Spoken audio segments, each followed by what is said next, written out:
ಬಸವ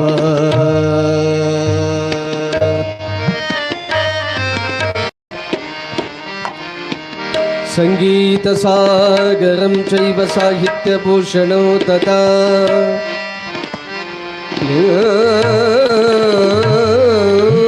ಪೂಜಾ ಸದಾನಂದಂ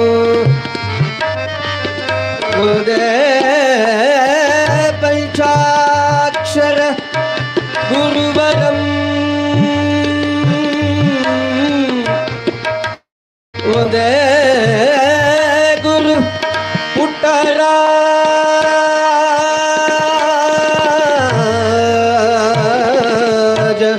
ಪುಟ್ಟರಾಜ ಗುರುವರಂ ವಂದೇ ವಂದೇ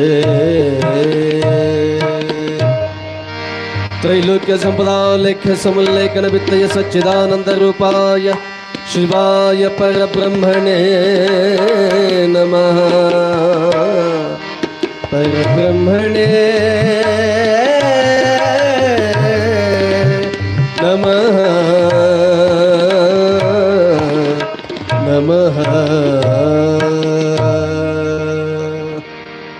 ಸಾಂಬ ಜೈ ನಮಃ ಪಾರ್ವತಿ ಪದೈ ಶಿವ ಹರ ಹರ ಮಹಾದೇವ ಶ್ರೀ ಯಡಿಯೂರ ಸಿದ್ಧಲಿಂಗೇಶ್ವರ ಮಹಾರಾಜ್ ಕಿ ಹಾನಗಲ್ಲ ಗುರುಕುಮಾರೇಶ್ವರ ಮಹಾರಾಜ್ ಕಿ ಗುರು ಪಂಚಾಕ್ಷರಿ ಮಹಾರಾಜ್ ಕಿ ಗುರು ಪುಟ್ಟರಾಜೇಶ್ವರ ಮಹಾರಾಜ್ ಕಿ ಪ್ರಭುಲಿಂಗೇಶ್ವರ ಮಹಾರಾಜ್ ಕಿ ನಾಗಲಿಂಗೇಶ್ವರ ಮಹಾರಾಜ್ ಕಿ ಸಾಂಬ ಜೈ ನಮಃ ಪಾರ್ವತಿ ಪತೈ ಶಿವ ಹರ ಹರ ಮಹಾದೇವ.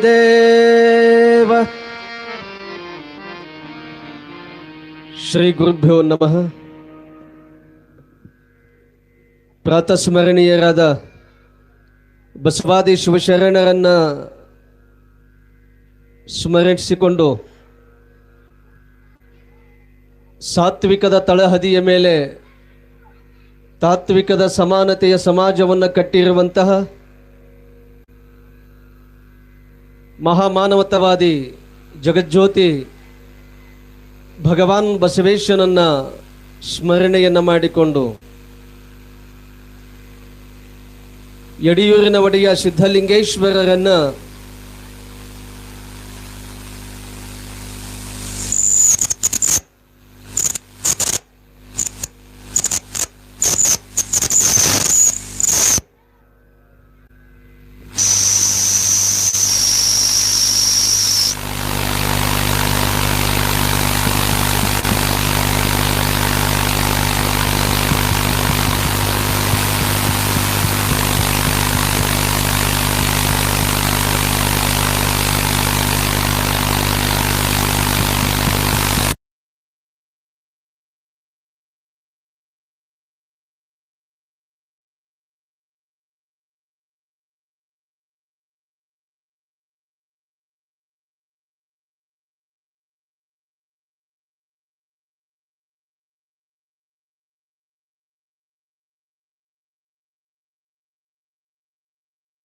ಶಿವಯೋಗಿಗಳವರನ್ನ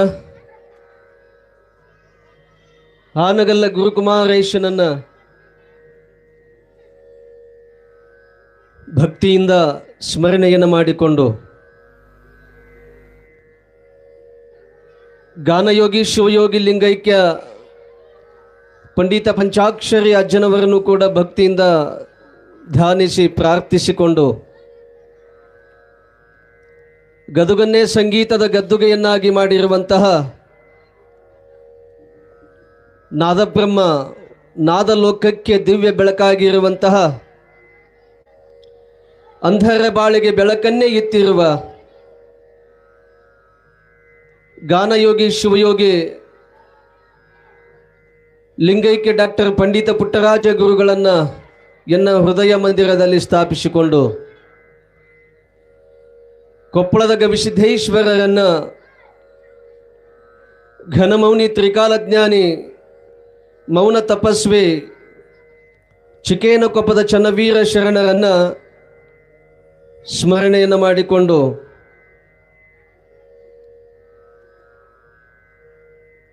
ಮಹತ್ತಪಸ್ವಿ ಲಿಂಗೈಕ್ಯ ಪ್ರಭುಲಿಂಗೇಶ್ವರನ ಕರ್ತೃ ಗದ್ದುಗೆಗೆ ಹಣೆಮಣಿದು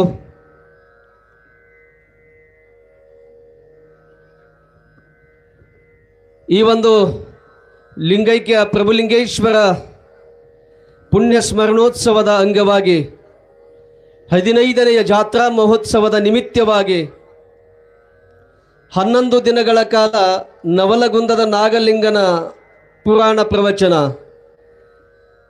ಹಾಗೂ ವಿಶೇಷವಾಗಿ ಉಡಿ ತುಂಬುವಂಥ ಕಾರ್ಯಕ್ರಮ, ಕುಂಭೋತ್ಸವ, ಹೀಗೆ ವಿಶೇಷ ಕಾರ್ಯಕ್ರಮಗಳನ್ನು ಇಲ್ಲಿ ಸಂಯೋಜನೆ ಮಾಡಿರುವಂತಹ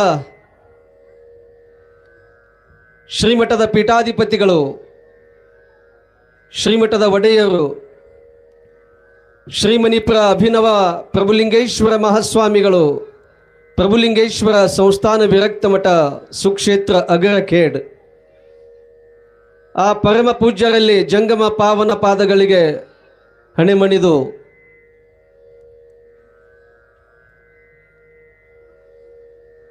ಅಗರಖೇಡ ಗ್ರಾಮದ ಸಕಲ ಸದ್ಭಕ್ತರೆಲ್ಲರಿಗೂ, ಗುರು ಹಿರಿಯರೆಲ್ಲರಿಗೂ,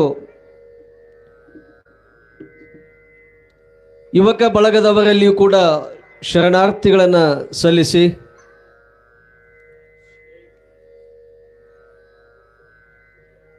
ಈ ನವಲಗುಂದದ ನಾಗಲಿಂಗನ ಚರಿತ್ರೆಯನ್ನು, ಪುರಾಣವನ್ನು ಕೇಳಿ ನಿಮ್ಮೆಲ್ಲರ ತನುಮನವನ್ನು, ನಿಮ್ಮೆಲ್ಲರ ಬದುಕನ್ನು ಪಾವನಮಯವಾಗಿಟ್ಟುಕೊಳ್ಳಬೇಕನ್ನುವಂತಹ ಸದುದ್ದೇಶದಿಂದ ಇಲ್ಲಿ ಕೇಳಲಿಕ್ಕೆ ಆಗಮಿಸಿರುವಂತಹ ಸಮ್ಮಿಲಿತರಾಗಿರುವಂತಹ ಶ್ರದ್ಧೆಯ ಎನ್ನ ತಾಯಂದಿರೇ, ಮುದ್ದು ಮಕ್ಕಳೇ, ನಿಮ್ಮೆಲ್ಲರ ಅಂತರಾತ್ಮಕ್ಕೆ ಭಕ್ತಿಯ ಶರಣಾರ್ಥಿಗಳನ್ನು ಸಮರ್ಪಿಸಿ ನಮ್ಮೊಂದಿಗೆ 11 ದಿನಗಳ ಕಾಲ ಸುಶ್ರಾವ್ಯವಾಗಿ ಸಂಗೀತದ ಸುಧೆಯನ್ನು ನೀಡುತ್ತಿರುವ ಯುವ ಗಾಯಕ ಆನಂದ್ ನಂದಿಕೋಲ್ಮಠ ಅವರಲ್ಲಿಯೂ ಕೂಡ ಶರಣೆಂದು, ಸಂಗೀತಕ್ಕೆ ತಕ್ಕಂತೆ ತಬಲಾ ಸಾಥನ್ನು ನೀಡುತ್ತಿರುವ ನಮ್ಮವರೇ ಆಗಿರುವಂತಹ ಶಾಂತಕುಮಾರ್ ಹಿರೇಮಠ ಅವರಲ್ಲಿಯೂ ಕೂಡ ಶರಣೆಂದು, ಪ್ರತಿನಿತ್ಯವೂ ಕೂಡ ಈ ಕಾರ್ಯಕ್ರಮದ ಒಂದು ಸೊಬಗನ್ನು ಹೆಚ್ಚಿಸಿ ನಿರೂಪಣೆಯನ್ನು ಮಾಡುತ್ತಿರುವ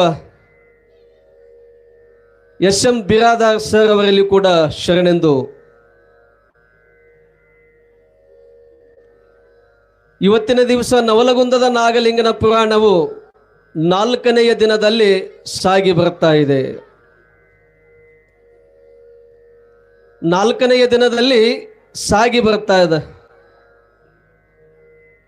ನಿನ್ನೆಯ ದಿವಸ ಪುರಾಣದ ಒಂದು ಪ್ರಸಂಗದಲ್ಲಿ ನಾವು ಏನು ಚಿಂತನೆಯನ್ನು ಮಾಡಿದ್ವಿ, ಒಂದಿಷ್ಟು ಮೆಲುಕು ಹಾಕಬೇಕಾಗ್ತದೆ. ನಾವು ನಿನ್ನೆಯ ದಿವಸ ಏನು ಚಿಂತನೆಯನ್ನು ಮಾಡಿದ್ವಿ? ನಾಗಲಾಂಬಿಕೆ ಮತ್ತು ಮೌನೇಶ್ವರನ ಉದರದೊಳಗೆ ಅವತರಿಸಿ ಬಂದಿರುವಂತಹ ನಾಗಲಿಂಗ ನಾಗಲಿಂಗ ನಾಗಲಿಂಗ ಅನ್ನುವಂತಹ ನಾಮವನ್ನ, ಹೆಸರನ್ನ ಇಟ್ಟು ಜೋಗುಳವನ್ನು ಪಾಡಿದ್ವಿ, ತೊಟ್ಟಿಲವನ್ನು ತೂಗಿ ಜೋಗುಳವನ್ನು ಪಾಡಿದ್ವಿ. ಅಂತಹ ನವಲಗುಂದದ ನಾಗಲಿಂಗನ ಚರಿತ್ರೆ ಇನ್ನು ಮೇಲೆ ಶುರು ಆಗ್ತದೆ ನೋಡ್ರಿ. ಯಾಕೆ? ನಿನ್ನ ಜನನ ಆಯಿತು, ತೊಟ್ಟಿಲಾಯಿತು, ನಾಮಕರಣ ಆಯಿತು. ಇನ್ನು ಮೇಲೆ ಏನು ಶುರುವಾಗ್ತದ? ಲೀಲೆಗಳು, ಪವಾಡಗಳು. ಹಾಗಾಗಿ ಅಂತಹ ಶ್ರೇಷ್ಠ ಇಲ್ಲಿ ತಾಯಿಯ ಗರ್ಭದಿಂದ ಉದಯಿಸಿ ಬಂದ, ಜನಿಸಿ ಬಂದ, ಅವತರಿಸಿ ಬಂದ ನವಲಗುಂದದ ನಾಗಲಿಂಗ. ಅದಕ್ಕಾಗಿ ಹೇಳ್ತಾರೆ ಒಂದು ಕಡೆ, ಭೂಮಿ ತಾಯಿಯ ಋಣವನ್ನ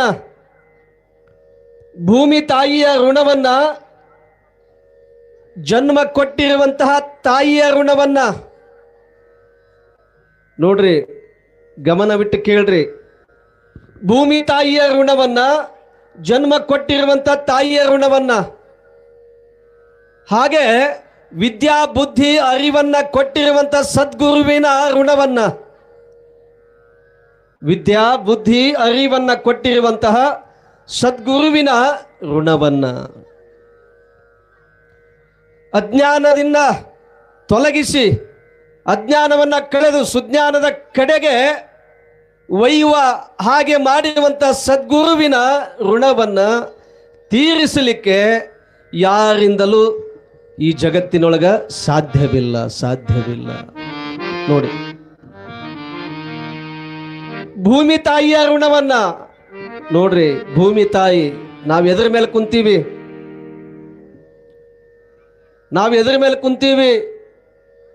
ಏನು ತಾಡಪತ್ರಿ ಮೇಲೆ ಕುಂತೀವಿ? ಹೌದು, ಕುಂತೀವಿ, ಹಾಸಿವಿ. ಅದ್ರ ಬುಡಕ್ಕೆ ಏನದ? ಭೂಮಿ ಅದ. ನಾವು ಕುಂತೀವಲ್ಲ, ಭೂಮಿ ಮೇಲೆ ಕುಂತೀವಿ. ಇಂತಹ ಭೂಮಿ ಮೇಲೆ, ಭೂಮಿ ತಾಯಿಯ ಮೇಲೆ ಕೂಡ್ತೀವಿ, ನಿಲ್ಲುತ್ತೇವೆ, ಓಡಾಡ್ತೇವೆ, ಅಡ್ಡಾಡ್ತೇವೆ, ತುಳಿತೀವಿ, ಏನೆಲ್ಲ ಮಾಡ್ತೀವಿ. ಭೂಮಿ ತಾಯಿಯ ಈ ಭೂಮಿ ಮೇಲೆ ಏನೆಲ್ಲವನ್ನ ಮಾಡ್ತೇವೆ? ಉಗುಳ್ತೇವೆ, ಏನೆಲ್ಲವನ್ನ ಚೆಲ್ತೇವೆ, ಹೊಲಸು ಮಾಡ್ತೇವೆ. ಏನು ಮಾಡೋದಿಲ್ಲ ಹೇಳ್ರಿ? ಎಲ್ಲವನ್ನ ಮಾಡ್ತೇವೆ. ಈ ಇಳೆಗೆ ಮಳೆಯಾದಾಗ ಈ ಭೂಮಿ ತಾಯಿ ಬೆಳೆಯನ್ನ ಕೊಟ್ಟಾಗಲೇ ನಾವು ನೀವು ಉಣಲಿಕ್ಕೆ ಸಾಧ್ಯ. ಇಳೆಗೆ ಮಳೆಯಾದಾಗ, ತಂಪಾದಾಗ, ಭೂಮಿ ಹದವಾದಾಗ ಬಿತ್ತಿದಾಗ ಬೆಳೆ ಬರ್ತದ. ಬೆಳೆ ಬಂದ ಮೇಲೇ ನಾವು ಆ ಫಲವನ್ನು ತಗೊಂಡು ಉಣ್ತೇವೆ, ಬದುಕನ್ನು ನಡೆಸ್ತೇವೆ. ಇದನ್ನ ಯಾಕೆ ಹೇಳಕತ್ತೀನಪ್ಪ ಅಂತಂದ್ರೆ, ಭೂಮಿ ನಮಗೆ ಏನೆಲ್ಲವನ್ನ ಕೊಟ್ಟದ, ಏನೆಲ್ಲವನ್ನ ಮಾಡ್ಯದ. ನಾವು ಏನೆಲ್ಲ ಮಾಡ್ತೇವೆ ಭೂಮಿ ಮೇಲೆ? ಒಳ್ಳೆಯದು ಮಾಡ್ತೀವಿ, ಕೆಟ್ಟದ್ದು ಮಾಡ್ತೀವಿ, ಹೊಲಸು ಮಾಡ್ತೀವಿ, ಮತ್ತೊಂದು ಮಾಡ್ತೀವಿ. ನೋಡಿ, ಬಿತ್ತುತ್ತೇವಿ, ಹರಿತೀವಿ, ರಂಟಿ ಹೊಡಿತೀವಿ, ಏನೆಲ್ಲ ಮಾಡುವುದಿಲ್ಲ ಭೂಮಿ ಮೇಲೆ. ಈಗೊಂದು ಕಬಡ್ಡಿ ಆಡುವಂಥ ಪಟುಗಳು ಆಟವನ್ನು ಆಡಬೇಕಾದ್ರೆ ಮೊದಲು ಏನು ಮಾಡ್ತಾರ? ಈ ಕಡೆ ತಂಡದಿಂದ ಆ ಕಡೆ ತಂಡಕ್ಕೆ ಹೋಗುವಾಗ ಏನು ಮಾಡ್ತಾರೆ? ಮೊದಲು ಹಣೆ ಹಚ್ಚಿ ನಮಸ್ಕಾರವನ್ನು ಮಾಡಿ ಮತ್ತೆ ಹೋಗ್ತಾರೆ ಆಟಕ್ಕೆ. ಯಾಕೆ? ಅಷ್ಟೊಂದು ಭೂಮಿ ತಾಯಿ ನಮಗೆ ಎಲ್ಲವನ್ನ ಕೊಟ್ಟದ. ನೋಡ್ರಿ, ನಾವು ಬಿತ್ತಬೇಕಾದ್ರೆ ಭೂಮಿ ಮೇಲೆ ಒಂದಿಷ್ಟು ನೀವೇನಂತ ಇರಿ 5 ಸೇರು ಏನೋ 5 kg 10 kg ಹಿಂಗ ಬೀಜವನ್ನ ತಗೊಂಡು ಹೋಗಿ ಭೂಮಿ ಮೇಲೆ ಹೋಗಿ ಬಿತ್ತುತ್ತೀರಿ. ಬಿತ್ತಿದ ಮೇಲೆ ಎಷ್ಟೊಂದು ಕಾಳುಗಳನ್ನ, ಎಷ್ಟೊಂದು ಬೆಳೆಯನ್ನ ಫಲವಾಗಿ ಕೊಡ್ತದ ಭೂಮಿ ತಾಯಿ ನಮಗ. ಹೌದಲ್ರಿ? ಒಂದು 10-15 ಸೇರು ನಾವು ಹೋಗಿ ಬಿತ್ತಿ ಬರ್ತೀವಿ ಕಾಳುಗಳನ್ನ. ಜೋಳವಾಗಲಿ, ಗೋಧಿಯಾಗಲಿ, ಹೆಸರಾಗಲಿ, ಏನೆಲ್ಲ ಎಷ್ಟೆಲ್ಲ ಕೊಡ್ತದ ನಮಗ. ಒಂದು 10-15 ಸೇರು ಬಿತ್ತೀವಂದ್ರ 15 ಅಲ್ಲ 30 ಚೀಲಗಟ್ಲೆ ಫಲವನ್ನ ಕೊಡ್ತದ ನಮಗ. ಫಲವನ್ನ ಕೊಡ್ತದ, ಬೆಳೆಯನ್ನು ಕೊಡ್ತದ. ವಿಚಾರ ಮಾಡಬೇಕು ನಾವು, ಏನೆಲ್ಲ ಕೊಟ್ಟಳ ತಾಯಿ, ಭೂಮಿ ತಾಯಿ ಏನೆಲ್ಲ ಕೊಟ್ಟಳ. ನಾವು ಶೇಂಗಾ ಬೀಜವನ್ನ ಬಿತ್ತುತ್ತೀವಿ ಭೂಮಿ ಮೇಲೆ. ಶೇಂಗಾ ಬಿತ್ತುತ್ತೀವಲ್ಲ, ಬಿತ್ತಿದಾಗ ಏನು ಕೊಡ್ತಾಳ ತಾಯಿ? ಒಂದೊಂದು ಕಾಳ ಬಿತ್ತುತ್ತೀವಿ ನಾವು. ವಿಚಾರ ಮಾಡ್ರಿ, ಏನು ವಿಚಾರ ಮಾಡಬೇಕು. ಶೇಂಗಾ ಬೀಜವನ್ನು ಬಿತ್ತಿದಾಗ ಭೂಮಿ ತಾಯಿ ಹೆಂಗೆ ಕೊಡ್ತಾಳೆ ನಮಗ? ಮತ್ತೆ ಕಾಳನ್ನ ಕೊಡ್ತಾಳೆ ನಮಗ? ನಾವು ಬೆಳೆಯಾಗಿ ಬಂದಾಗ ಕಾಳನ್ನ ತಗೊಳ್ತೀವೇನು? ಹೆಂಗೆ ತಗೊಳ್ತೀವಿ ಫಲವನ್ನ? ನೋಡ್ರಿ, ಆ ಕಾಳನ್ನ ಆ ಕವಚವಾಗಿ ಶೇಂಗಾ ಮೇಲೆ ಫ್ಯಾಕ್ ಮಾಡಿ ಕೊಟ್ಟು ಕಳಿಸ್ತಾಳ ತಾಯಿ, ಭೂಮಿ ತಾಯಿ. ಫ್ಯಾಕ್ ಮಾಡಿ ಕೊಟ್ಟು ಕಳಿಸ್ತಾಳ. ಯಾಕ? ನನ್ನ ರೈತ, ನನ್ನ ಮಗ ವರ್ಷಾಂಡಗಟ್ಟಲೆ ಇಟ್ಕೊಂಡು ಬದುಕನ್ನು ನಡೆಸ್ತಾನ, ಉಣ್ತಾನ, ಮತ್ತೆ ಬಿತ್ತಲಿಕ್ಕೆ ಉಪಯೋಗ ಆಗ್ತದಂತ ತಿಳ್ಕೊಂಡು ಆ ಕಾಳುಗಳನ್ನು ಒಳಗೆ ಹಾಕಿ, ನಾವು ಒಂದೊಂದು ಕಾಳು ಬಿತ್ತಿದ್ರೆ ಅದು 2, 3, 4 ಕಾಳುಗಳನ್ನು ಆ ಶೇಂಗಾದ ಮೇಲೆ ಸಿಪ್ಪೆ ಏನು ಇರ್ತದಲ್ಲ ಫ್ಯಾಕ್ ಮಾಡಿ ಕಳಿಸ್ತಾರೆ. ನೋಡ್ರಿ, ಭೂಮಿ ತಾಯಿ ಪ್ಯಾಕ್ ಮಾಡಿ ಕಳಿಸ್ತಾಳೆ. ಭಗವಂತ ಇದನ್ನ ಯಾಕೆ ಹೇಳಕತ್ತೀನಂತಂದ್ರೆ ಇಷ್ಟೆಲ್ಲ ಭೂಮಿ ತಾಯಿ ನಮಗೆ ಕೊಟ್ಟದ, ಭೂಮಿ ತಾಯಿ ಕೊಟ್ಟದ. ಹಾಗಾಗಿ ಭೂಮಿ ತಾಯಿಯ ಋಣವನ್ನ ತೀರಿಸಲಿಕ್ಕೆ ಸಾಧ್ಯವಿಲ್ಲ, ಸಾಧ್ಯವಿಲ್ಲ. ಜಗತ್ತಿನೊಳಗ ಸಾಧ್ಯವೇನು? ಸಾಧ್ಯವಿಲ್ಲ. ಬಿಲ್ಡಿಂಗ್ ಕಟ್ಟಿಸ್ತೀವಿ ನಾವು, ನೋಡ್ರಿ ಇದ ಭೂಮಿ ಮೇಲೆ ಎಷ್ಟೊಂದು 1 ಮಹಡಿ 2 ಮಹಡಿ 3-4 ಮಹಡಿ ಮೇಲೆ ಮಹಡಿ ಕಟ್ತೇವೆ. ಭೂಮಿಯೊಳಗ ಜಲ ಬರ್ತದ, ನೀರು ಉಕ್ಕಿ ಬರ್ತದ, ಬೋರು ಹೊಡೆಸ್ತೀವಿ ನಾವು. ಹೇಗೆ ಚಿಮ್ಮಿ ಬರ್ತಾಳ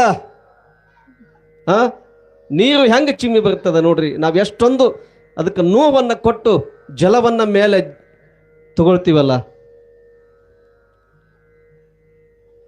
ವಿಚಾರ ಮಾಡಬೇಕು. ಹಾಗಾಗಿ ಜಗತ್ತಿನೊಳಗ ಭೂಮಿ ತಾಯಿಯ ಋಣವನ್ನ ತೀರಿಸಲಿಕ್ಕೆ ಸಾಧ್ಯವಿಲ್ಲ. ಮುಂದೆ ಹೇಳ್ತೇನೆ ತಾಯಿಯ ಋಣವನ್ನ. ಭೂಮಿ ಆಯಿತು, ಜಗತ್ತಿನೊಳಗ ಜನ್ಮವನ್ನ ಕೊಟ್ಟಿರುವಂತ ತಾಯಿಯ ಋಣವನ್ನ ಈಗ ಹೆಂಗ ನವಲಗುಂದದ ನಾಗಲಿಂಗನಿಗೆ ನಾಗಲಾಂಬಿಕೆ ಜನ್ಮವನ್ನ ಕೊಟ್ಟಿದ್ದಾಳಲ್ಲ, ಹಡ್ದಿದ್ದಾಳಲ್ಲ, ಜನ್ಮವನ್ನ ಕೊಟ್ಟಿದ್ದಾಳಲ್ಲ, ಅಂತಹ ತಾಯಿಯ ಋಣವನ್ನ ತೀರಿಸಲಿಕ್ಕೆ ಸಾಧ್ಯವೇನು? ಇಲ್ಲ. ನಿಮ್ಮನ್ನ ಹಡೆದಿರುವಂತ ಜನ್ಮ ಕೊಟ್ಟಿರುವಂತ ತಾಯಿಯ ಋಣವನ್ನ ತೀರಿಸಲಿಕ್ಕೆ ಸಾಧ್ಯವಿಲ್ಲ. ಆ ತಾಯಿಯ ಪ್ರೀತಿಯೇ ಬಹಳ ಮಹತ್ವವಾಗಿರುವಂತಹದ್ದು. ಆ ತಾಯಿಯ ಪ್ರೀತಿಗೆ ಯಾವುದು ಸಮಬಾರದು. ಈ ಜಗತ್ತಿನೊಳಗ ಯಾವುದು ಕೂಡ ಸಮಬಾರದು, ಸಮ ಆಗಲಿಕ್ಕೆ ಸಾಧ್ಯವೇ ಇಲ್ಲ. ಅಷ್ಟೊಂದು ಆ ತಾಯಿಯ ಪ್ರೀತಿ ಬಹಳ ಮಹತ್ತರವಾಗಿರುವಂಥದ್ದು, ದೊಡ್ಡದು, ಬಹಳ ದೊಡ್ಡದು ಪ್ರೀತಿ.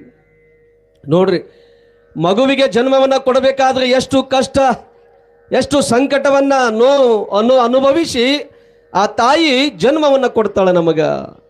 ಎಷ್ಟೊಂದು ಕಷ್ಟ, ನೋವು, ನಲಿವನ್ನ ಅನುಭವಿಸಿ ವೇದನೆಯನ್ನ ಉಂಡು ನುಂಗಿ ಜನ್ಮವನ್ನ ಕೊಡ್ತಾಳ. ಭುವಿಗೆ ಅವತರಿಸಿ ಜನ್ಮವನ್ನ ಕೊಡ್ತಾಳ ನೋಡ್ರಿ. ಹಾಗಾಗಿ ಅಂತಹ ತಾಯಿಯ ಋಣವನ್ನ ನೋಡ್ರಿ, ಒಂದು ತಾಯಿ ಮಗುವಿಗೆ ಜನ್ಮವನ್ನ ಕೊಡಬೇಕಾದ್ರೆ ಆ ತಾಯಿಗೆ ಪುನರ್ಜನ್ಮ ಬಂದ ಹಾಗೆ. ತಮ್ಮ ಸುಮ್ಮನೆ ಕೂಡ್ರು. ಒಬ್ಬ ತಾಯಿ ಒಂದು ಮಗುವಿಗೆ ಜನ್ಮವನ್ನ ಕೊಡಬೇಕಾದ್ರೆ ಆ ತಾಯಿಗೆ ಪುನರ್ಜನ್ಮವೇ ಬಂದ ಹಾಗೆ. ಶಕ್ತಿ, ವಿಶೇಷವಾಗಿರುವಂತ ಶಕ್ತಿ ಇರ್ತದ ತಾಯಿಯೊಳಗ. ಹಾಗಾಗಿ ಜನ್ಮವನ್ನ ಕೊಡ್ಲಿಕ್ಕೆ ಸಾಧ್ಯ ಅಂತ ತಾಯಿ. ವಿಶೇಷವಾಗಿರುವಂತ ಶಕ್ತಿ ಅವಳಲ್ಲಿದೆ ತಾಯಿಯೊಳಗ. ನೋಡ್ರಿ, ಆ ಜನ್ಮವನ್ನ ತಾಯಿ ಹಡ್ದಾಗ ಆವಾಗ ನೋಡ್ಬೇಕು, ಆ ತಾಯಿಯನ್ನ ನಡುಗ್ತಾ ಇರ್ತಾಳೆ ತಾಯಿ. 1 ತಾಸಿನವರೆಗೆ ನಡುಗ್ತಾ ಇರ್ತಾಳೆ. ಇಡೀ ಬಾಡಿ ಎಲ್ಲ, ಈ ದೇಹವೆಲ್ಲ ನಡುಗ್ತಾ ಇರ್ತದ. ಒಂದು ಮಗುವಿಗೆ ಜನ್ಮವನ್ನ ಕೊಡೋದಂದ್ರೆ ಸುಮ್ಮನೆ ಏನು? ಒಂದು ಕಾಲಿಗೆ ಒಂದು ಸ್ವಲ್ಪ ಮುಳ್ಳು ನಟ್ಟಿದ್ರೆ ಎಷ್ಟೊಂದು ನಮ್ಗೆ ತ್ರಾಸ ಆಗ್ತದೆ. ಒಂದು ಗಾಜು ನಟ್ರೆ ಎಷ್ಟೊಂದು ನಾವು ನೋವನ್ನು ಅನುಭವಿಸ್ತೀವಿ, ಎಷ್ಟು ತ್ರಾಸ ಆಗ್ತದಂತ ಹೇಳ್ತೀವಿ. ಒಂದು ಮಗುವಿಗೆ ಒಳಗ ನೋಡ್ರಿ, ಹಾಗ ಉಸಿರುನು ಕೂಡ ತಾಯಿ ಹೆಂಗೆ ಕೊಡ್ತಾಳೋ ಏನು.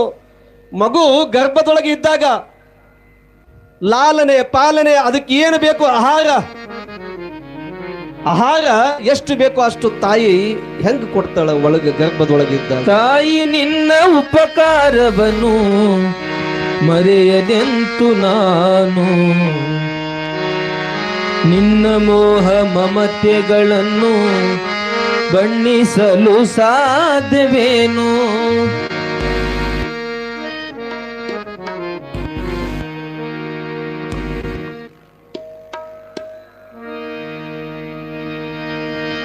ತಾಯಿ ನಿನ್ನ ಉಪಕಾರವನ್ನು ಮರೆಯಲೆಂತು ನಾನು, ತಾಯಿ ನಿನ್ನ ಉಪಕಾರವನ್ನು ಮರೆಯಲೆಂತು ನಾನು, ನಿನ್ನ ಮೋಹ ಮಮತೆಗಳನ್ನು ಬಣ್ಣಿಸಲು ಸಾಧ್ಯವೇನು, ನಿನ್ನ ಮೋಹ ಮಮತೆಗಳನ್ನು ಬಣ್ಣಿಸಲು ಸಾಧ್ಯವೇನು.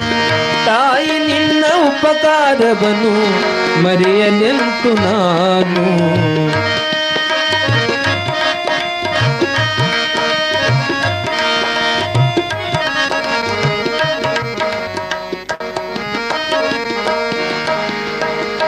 ಒಂಬತ್ತು ತಿಂಗಳದಲ್ಲಿ ಒಡಲ ಭಾರತಾಪದಲ್ಲಿ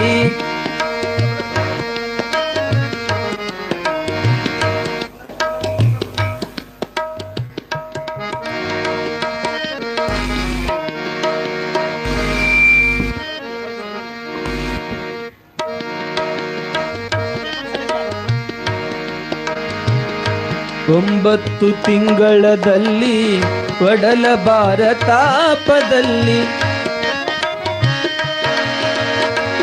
ನಾನು ಹುಟ್ಟುವಾಗ ನಿನ್ನ ಕಷ್ಟವೆಷ್ಟು ತಾಯಮ್ಮ. ನನ್ನ ಜನ್ಮದೊಂದಿಗೆ ನಿನ್ನ ಪುನರ ಜನ್ಮವಾಯಿತಮ್ಮ. ಮತ್ತೆ ಹುಟ್ಟಿ ಬಂದೆಯಮ್ಮ. ತಾಯಿ ನಿನ್ನ ಉಪಕಾರವನ್ನು ಮರೆಯಲೆಂತು ನಾನು.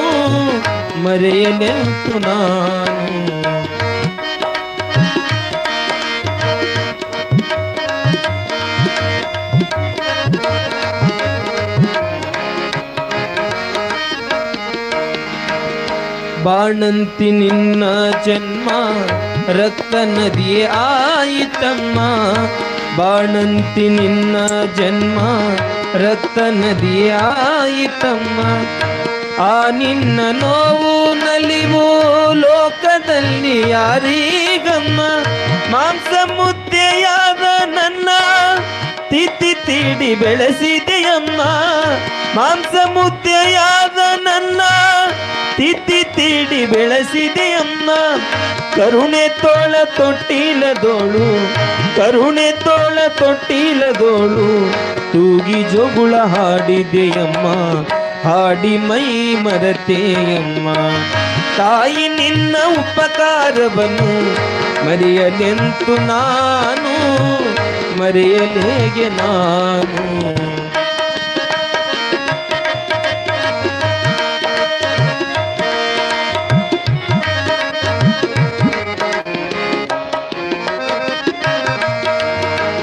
ಅಳುವ ಧ್ವನಿಯ ಕೇಳಿದೊಡನೆ ಅವಸರಾಗಿ ಬಂದೆಯಮ್ಮ. ಅಳುವ ಧ್ವನಿಯ ಕೇಳಿದೊಡನೆ ಅವಸರಾಗಿ ಬಂದೆಯಮ್ಮ. ಎತ್ತಿ ಎದೆಗೆ ಅಪ್ಪಿಕೊಂಡು ಅಮೃತವನ್ನು ಕುಡಿಸಿದೆಯಮ್ಮ. ರೋಗ ರುಜನೆ ಬಾರದಂತೆ ನೋಡಿ ನಂಜು ಕುಡುದೆಯಮ್ಮ. ನನ್ನ ಪ್ರಾಣ ನೀನೇ ಆಗಿ ನಿತ್ಯ ಕಾಲ ಕಳೆದೆಯಮ್ಮ. ಜೋಪಾನ ಮಾಡಿದೆಯಮ್ಮ. ತಾಯಿ ನಿನ್ನ ಉಪಕಾರವನ್ನು ಮರೆಯಲೆಂತು ನಾನು. ತಾಯಿ ನಿನ್ನ ಉಪಕಾರವನ್ನು ಮರೆಯಲೆಂತು ನಾನು.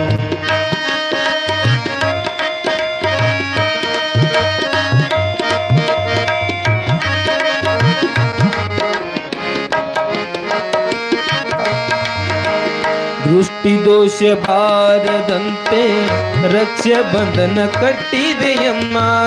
ದೃಷ್ಟಿ ದೋಷ ಬಾರದಂತೆ ರಕ್ಷೆ ಬಂಧನ ಕಟ್ಟಿದೆಯಮ್ಮ. ಕಪ್ಪು ಚುಕ್ಕೆ ಕೆನ್ನೆಗೆ ಇಟ್ಟು ಜೇನು ಮುದ್ದು ಕೊಟ್ಟೆಯಮ್ಮ. ಹಸಿದ ಬಂದನಲ್ಲ ಬಾಯಿಗೆ ಅನ್ನವನ್ನು ಕೊಟ್ಟೆಯಮ್ಮ.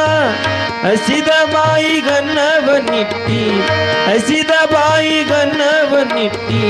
ಅನ್ನಪೂರ್ಣೆಯಾದೆಯಮ್ಮ. ತಾಯಿ ನಿನ್ನ ಉಪಕಾರವನ್ನು ಮರೆಯಲೆಂತು ನಾನು. ಮರೆಯಲೇಗೆ ನಾನು.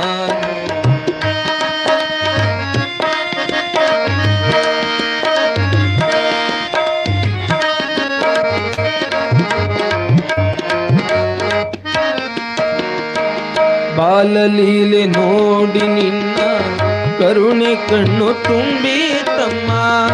ಬಾಲಲೀಲೆ ನೋಡಿ ನಿನ್ನ ಕರುಣೆ ಕಣ್ಣು ತುಂಬಿ ತಮ್ಮ ನಿನ್ನ ಹೃದಯ ಪೂರ್ಣ ಶಕ್ತಿ ನನ್ನ ಬಾಳಿಗಿಟ್ಟಿದೆಯಮ್ಮ ನನ್ನ ವಿದ್ಯೆ ಬುದ್ಧಿಗಳಿಗೆ ಮೊದಲು ಗುರು ನೀನಮ್ಮ ನನ್ನ ವಿದ್ಯೆ ಬುದ್ಧಿಗಳಿಗೆ ಮೊದಲು ಗುರು ನೀನಲ್ವ ನಿನ್ನ ಶುದ್ಧ ಪ್ರೀತಿಯೇ ನನ್ನ ಕೀರ್ತಿ ಕವಚವಾಯಿತಮ್ಮ ನಿನ್ನ ಹರಕೆ ದೊಡ್ಡದಮ್ಮ ತಾಯಿ ನಿನ್ನ ಉಪಕಾರವನ್ನು ಮರೆಯಲೆಂತು ನಾನು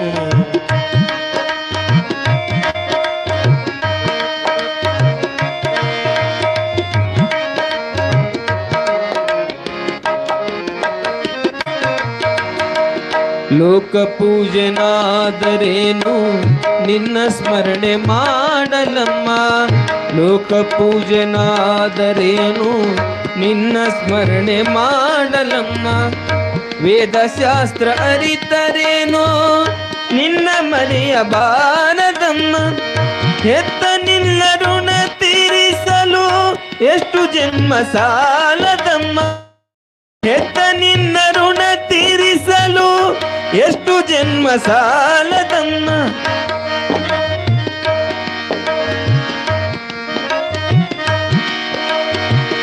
ಹೆತ್ತ ನಿನ್ನ ಋಣ ತೀರಿಸಲು ಎಷ್ಟು ಜನ್ಮ ಸಾಲದಮ್ಮ ಮುದ್ದು ಬಸವ ಸಾಕ್ಷಿಯಮ್ಮ ತಾಯಿ ನಿನ್ನ ಉಪಕಾರವನ್ನು ಮರೆಯಲೆಂತು ನಾನು ತಾಯಿ ನಿನ್ನ ಉಪಕಾರವನ್ನು ಮರೆಯಲೆಂತು ನಾನು ನಿನ್ನ ಮೋಹ ಮಮತೆಗಳನ್ನು ಬಣ್ಣಿಸಲು ಸಾಧ್ಯವೇನು ನಿನ್ನ ಮೋಹ ಮಮತೆಗಳನ್ನು ಬಣ್ಣಿಸಲು ಸಾಧ್ಯವೇನು ತಾಯಿ ನಿನ್ನ ಉಪಕಾರವನ್ನು ಮರೆಯಲೆಂತು ನಾನು ತಾಯಿ ನಿನ್ನ ಉಪಕಾರವನ್ನು ತಾಯಿ ನಿನ್ನ ಉಪಕಾರವನ್ನು ತಾಯಿ ನಿನ್ನ ಉಪಕಾರವನ್ನು ಮರೆಯಲೆಂತು ನಾನು ಬಹಳ ಅದ್ಭುತವಾಗಿ ಕವಿ ವರ್ಣನೆಯನ್ನ ಮಾಡಿದ ತಾಯಿಯ ಬಗ್ಗೆ. ತಾಯಿ ನಿನ್ನ ಉಪಕಾರವನ್ನು ಮರೆಯಲೆಂತು ನಾನು. ಆ ತಾಯಿ ಮಾಡಿರುವಂಥ ಉಪಕಾರ ಮರೆಯಲೆಂತು ನಾನು. ಮರಿಲಿಕ್ಕೆ ಸಾಧ್ಯವೇನು? ಸಾಧ್ಯವಿಲ್ಲ. ಅದಕ್ಕೆ ನಾನು ಹೇಳಿದೆ, ಭೂಮಿ ತಾಯಿಯ ಋಣವನ್ನು, ಜನ್ಮ ಕೊಟ್ಟಿರುವಂತಹ ತಾಯಿಯ ಋಣವನ್ನು ಅದು ಯಾರಿಂದಲೂ ಸಾಧ್ಯವಿಲ್ಲ.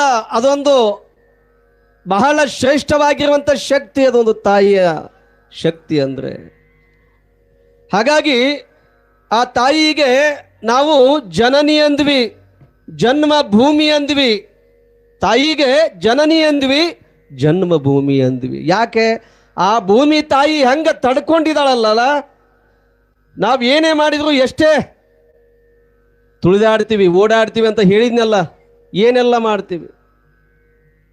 ಹಾಗೆ ಅದೇನೋ ಭೂಮಿ ತಾಯಿ ತಡ್ಕೊಳಕತ್ತಾಳಲ್ಲ, ತಡಿತಾ ಇದ್ದಾಳಲ್ಲ, ಹಾಗೆ ಜನ್ಮ ಕೊಟ್ಟಿರುವಂಥ ತಾಯಿ ಎಲ್ಲವನ್ನ ತಡ್ಕೊಳ್ತಾಳೆ, ಕಷ್ಟವನ್ನ. ಗರ್ಭದೊಳಗೆ ಇದ್ದಾಗ ಮಗು, ಶಿಶು ಏನೆಲ್ಲ ಕಷ್ಟವನ್ನು ಅನುಭವಿಸ್ತಾಳೆ ತಾಯಿ, ಏನೆಲ್ಲ ಅನುಭವಿಸ್ತಾಳೆ. ಸುಮ್ಮನೆ ಮಗುವಾಯಿತು, ಗರ್ಭಿಣಿ ಅಲ್ಲೂ ಹಡದ್ಲು ಅಂತಂದು ಸುಮ್ಮನೆ ಸಹಜವಾಗಿ ನಾವು ವಿಚಾರ ಮಾಡಿ ಮುಂದೆ ಬದುಕು ನಡೆಸ್ಕೊಂಡು ಹೋಗ್ತೀವಿ. ವಿಚಾರ ಮಾಡಬೇಕು, ಎಷ್ಟೊಂದು ಕಷ್ಟ ತಾಯಿ, ಎಷ್ಟೊಂದು ಕಷ್ಟ ವಿಚಾರ ಮಾಡಬೇಕು. ಮಗುವಿಗೆ ಜನ್ಮವನ್ನು ಕೊಡಬೇಕಾದ್ರೆ ಬಹಳ ನೋವನ್ನು ಅನುಭವಿಸ್ತಾಳೆ, ಕಷ್ಟವನ್ನು ಅನುಭವಿಸ್ತಾಳೆ. ಅದಕ್ಕಾಗಿ ತಾಯಿಗೆ ಜನನಿ ಜನ್ಮಭೂಮಿ. ಭೂಮಿಗೆ ಇರುವಷ್ಟು ತೂಕ, ತಾಳ್ಮೆ, ತ್ಯಾಗ, ಸಹನೆ ಹೆಣ್ಣಿನೊಳಗದ. ಆ ಭೂಮಿ ತಾಯಿಗೇನು ಆ ತೂಕ, ಆ ತಾಳ್ಮೆ, ತ್ಯಾಗ, ಸಹನೆ ಏನದಲ್ಲ, ಅದನ್ನ ಜನ್ಮ ಕೊಡುವಂಥ ತಾಯಿಯೊಳಗನೆ ನಾವು ಕಾಣಲಿಕ್ಕೆ ಸಾಧ್ಯ. ಜನ್ಮ ಕೊಟ್ಟಿರುವಂಥ ತಾಯಿಯೊಳಗನೆ ಕಾಣಲಿಕ್ಕೆ ಸಾಧ್ಯ ನೋಡ್ರಿ. ಹಾಗಾಗಿ ಅದಕ್ಕೆ ತಾಯಿಗೆ ನಾವು ಏನಂದ್ವಿ? ಮಾತೃದೇವೋ ಭವ. ಮೊದಲು ಮಾತೃದೇವೋ ಭವ ಅಂದ್ವಿ, ಆಮೇಲೆ ಪಿತೃದೇವೋ ಭವ. ತಾಯಿಯನ್ನ ಕೊಂಡಾಡಿದ್ವಿ ನಾವು. ಜಗತ್ತಿನೊಳಗೆ ಯಾವುದೇ ಕವಿ ಆಗಲಿ ಸಾಹಿತ್ಯ ಆಗಲಿ ಹೆಣ್ಣನ್ನ ತಾಯಿಯನ್ನ ಕೊಂಡಾಡಿದಾನ. ನಮ್ಮನ್ನ ನಿಮ್ಮನ್ನ ಕೊಂಡಾಡನೇನು? ಗಂಡು ಮಕ್ಕಳನ್ನ ಇಲ್ಲ. ತಾಯಿಯನ್ನ ಹೆಣ್ಣನ್ನ ಕೊಂಡಾಡಿದಾನೆ, ವರ್ಣನೆಯನ್ನ ಮಾಡಿದಾನ. ಗಂಗೆ ಅಂದ್ರು, ತುಂಗೆ ಅಂದ್ರು, ಭದ್ರೆ ಅಂದ್ರು, ಕೃಷ್ಣೆ ಅಂದ್ರು. ನೋಡಿ, ತಾಯಿಗೆ ಇದೆಲ್ಲ ತಾಯಿಗೆ. ಗೋದಾವರಿ ಅಂದ್ರು, ಭದ್ರಾವತಿ ಅಂದ್ರು. ಇವೆಲ್ಲ ಹೆಣ್ಣಿಗೆ ಇಡುವಂತ ಹೆಸರುಗಳು. ಏನೆಲ್ಲ ನೋಡ್ರಿ, ಹೆಣ್ಣಿಗೆ ಅಷ್ಟೊಂದು ತಾಳ್ಮೆ, ಸಹನೆ, ತ್ಯಾಗ ಎಲ್ಲವೂ ಹೆಣ್ಣಿನೊಳಗೆ ಅಡುಗೆ ಅದ. ಹಾಗಾಗಿ ಸಿದ್ದರಾಮಯ್ಯನವರು ಮುಖ್ಯಮಂತ್ರಿಗಳು ನಮಗೆ ಕೊಟ್ಟಾರೆ, ನಿಮಗೆ ಕೊಟ್ಟಾರ. 2,000 ರೂಪಾಯಿ ತಿಂಗಳ ಬರ್ತದಲ್ಲ. ಈಗ ಯಾರಿಗೆ ಕೊಟ್ಟನ್ರವ? ಅದನ್ನು ಸಹಿತ ನಿಮಗ ಕೊಟ್ಟಾರ ನೋಡ್ರಿ. ಇವತ್ತಿನ ದಿನಮಾನದೊಳಗೂ ಸಹಿತ ನಿಮ್ಗ ಅದು ನಿಮ್ಮ ಅಕೌಂಟಿಗೆ ಡೈರೆಕ್ಟ್ ಜಮಾ ಆಗ್ತದ. 2,000 ರೂಪಾಯಿ ತಿಂಗಳಿಗೆ ಜಮಾ ಆಗ್ತದ ನೋಡ್ರಿ. ಅದನ್ನು ಕೂಡ ನಿಮಗ ಕೊಟ್ಟ. ನೋಡಿ ಎಷ್ಟೊಂದು ವಿಶೇಷತೆ ಹೆಣ್ಣಿನೊಳಗ, ತಾಯಿಯೊಳಗ. ಇದನ್ನ ಯಾಕೆ ಹೇಳಿನಪ್ಪ ಅಂತಂದ್ರೆ, ತಾಯಿಯ ಋಣವನ್ನ ತೀರಿಸಲಿಕ್ಕೆ ಸಾಧ್ಯವಿಲ್ಲ. ಹಾಗೆ ಮುಂದೆ ಗುರುವಿನ ಋಣವನ್ನ, ವಿದ್ಯೆ ಬುದ್ಧಿ ಅರಿವನ್ನ ಕೊಟ್ಟಿರುವಂತ ಸದ್ಗುರುವಿನ ಋಣವನ್ನ, ಓಂ ಅನ್ನುವಂತ ಅಕ್ಷರದಿಂದ ಕನ್ನಡದ ಎಲ್ಲ ವರ್ಣಮಾಲೆಗಳನ್ನ, ಅಕ್ಷರಗಳನ್ನ ಕಲಿಸಿ, ವಿದ್ಯಾ ಬುದ್ಧಿಯನ್ನ ಕಲಿಸಿ, ಅರಿವನ್ನ ಕಲಿಸಿ, ಆ ಬದುಕಿಗೆ ಬೆಳಕಾಗಿ ಬೆಳಕನ್ನು ಚೆಲ್ತಾನಲ್ಲ ಅಂತ ಸದ್ಗುರುವಿನ ಋಣವನ್ನ ತೀರಿಸಲಿಕ್ಕೆ ಸಾಧ್ಯವಿಲ್ಲ. ಗುರುವಿನ ಬಗ್ಗೆ ನಾ ಹೆಚ್ಚು ಹೇಳೋದಿಲ್ಲ. ಮೊದಲ ಹೇಳಿ ನಿಮ್ಗಾಲೆ, ಕವಿ ಗುರುವಿನ ಬಗ್ಗೆ ಎಷ್ಟು ವರ್ಣನೆಯನ್ನ ಮಾಡಿದನ ಮೊದಲ, ಅದನ್ನ ಮತ್ತೆ ಹೇಳೋದು ಬೇಡ. ಒಟ್ಟಾರೆ ಹೇಳಬೇಕಪ್ಪ ಅಂತಂದ್ರೆ, ಭೂಮಿ ತಾಯಿಯ ಋಣ, ಜನ್ಮ ಕೊಟ್ಟಿರುವಂತ ತಾಯಿಯ ಋಣ, ಗುರುವಿನ ಋಣವನ್ನ ತೀರಿಸಲಿಕ್ಕೆ ಸಾಧ್ಯವಿಲ್ಲ. ನೋಡಿ, ಹಾಗಾಗಿ ಅಂತಹ ತಾಯಿಯಾಗಿರುವಂತಹ ಇಲ್ಲಿ ನಾಗಲಾಂಬಿಕೆ ತಾಯಿ ಜನ್ಮವನ್ನ ಕೊಟ್ಟಿದ್ದಾಳೆ, ಜನ್ಮವನ್ನ ನೀಡಿದ್ದಾಳೆ. ಯಾರಿಗೆ? ನಾಗಲಿಂಗನಿಗೆ.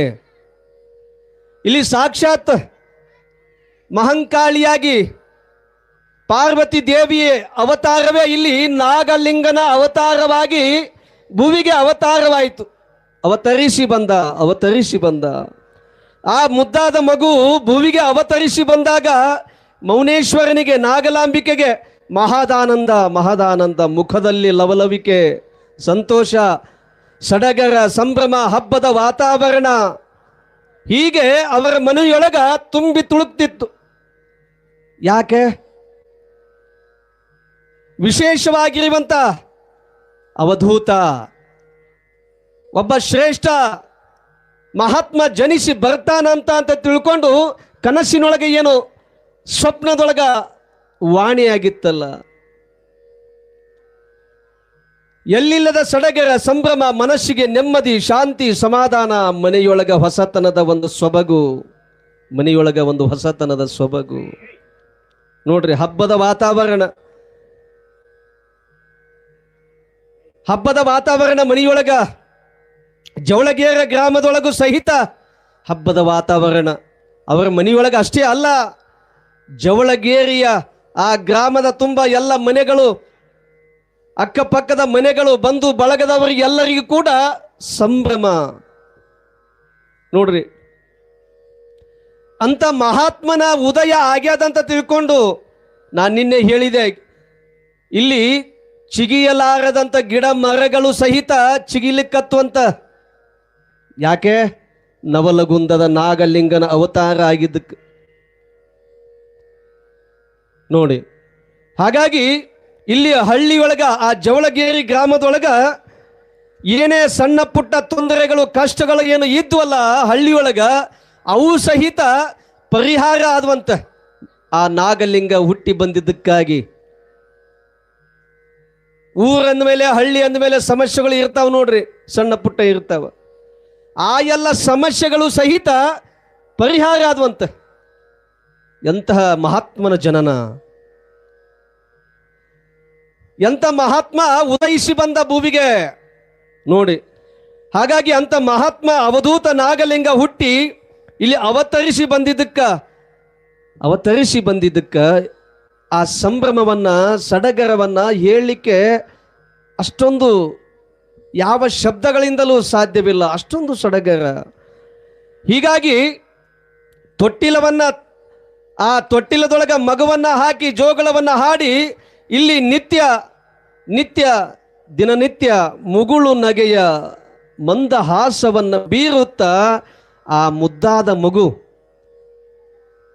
ಮುಗುಳು ನಗೆಯನ್ನ ಮಂದಹಾಸದ ನಗೆಯನ್ನ ಬೀರುತ್ತಾ ಆ ನಾಗಲಿಂಗ ಇಲ್ಲಿ ನೋಡ್ರಿ, ಆ ಮಗುವಿಗೆ ಆ ನಾಗಲಿಂಗನಿಗೆ ಉದ್ದಾದ ಜಡೆಗಳು, ಹುಟ್ಟಿದಾಗಲೇ ಉದ್ದನೆಯ ಜಡೆಗಳು, ಹುಟ್ಟುವಾಗಲೇ ಉದ್ದನೆಯ ಜಡೆಗಳನ್ನ ತೊಟ್ಟು ಬಂದಿದ್ದಾನ ಮಹಾತ್ಮ ನಾಗಲಿಂಗ. ಉದ್ದನೆಯ ಜಡೆಗಳು ನೋಡಲು ಸಾಲೋದಿಲ್ಲ, ಅಷ್ಟೊಂದು ರೂಪ, ಅಷ್ಟೊಂದು ಮುದ್ದಾದ ರೂಪ. ಸಾಕ್ಷಾತ್ ಕಾಳಿಕಾ ದೇವಿ ಪಾರ್ವತಿ ದೇವಿಯೇ ನಾಗಲಿಂಗನ ಅವತಾರವನ್ನ ತಾಳಿ ಈ ಧರೆಗೆ ಅವತರಿಸಿ ಬಂದಿದ್ದಾನೆ ಅಂತ ಮಹಾತ್ಮ ಬಂದಿರುವುದಕ್ಕಾಗಿ ನೋಡ್ರಿ, ಆ ಮಹಾತ್ಮ ಹುಟ್ಟಿದ್ದಕ್ಕಾಗಿ ಇಲ್ಲಿ ಎಲ್ಲರಿಗೂ, ಬಡವರಿಗೆ, ದೀನರಿಗೆ, ದಲಿತರಿಗೆ ದವಸ ಧಾನ್ಯಗಳನ್ನು ಕೊಟ್ಟು ಕಳಿಸಿದಂತೆ. ಯಾರು ಕೊಟ್ಟು ಕಳಿಸಿದ್ರು? ನಾಗಲಿಂಗನ ಅಪ್ಪನ ಹೆಸರೇನು? ತಂದೆಯ ಹೆಸರೇನು?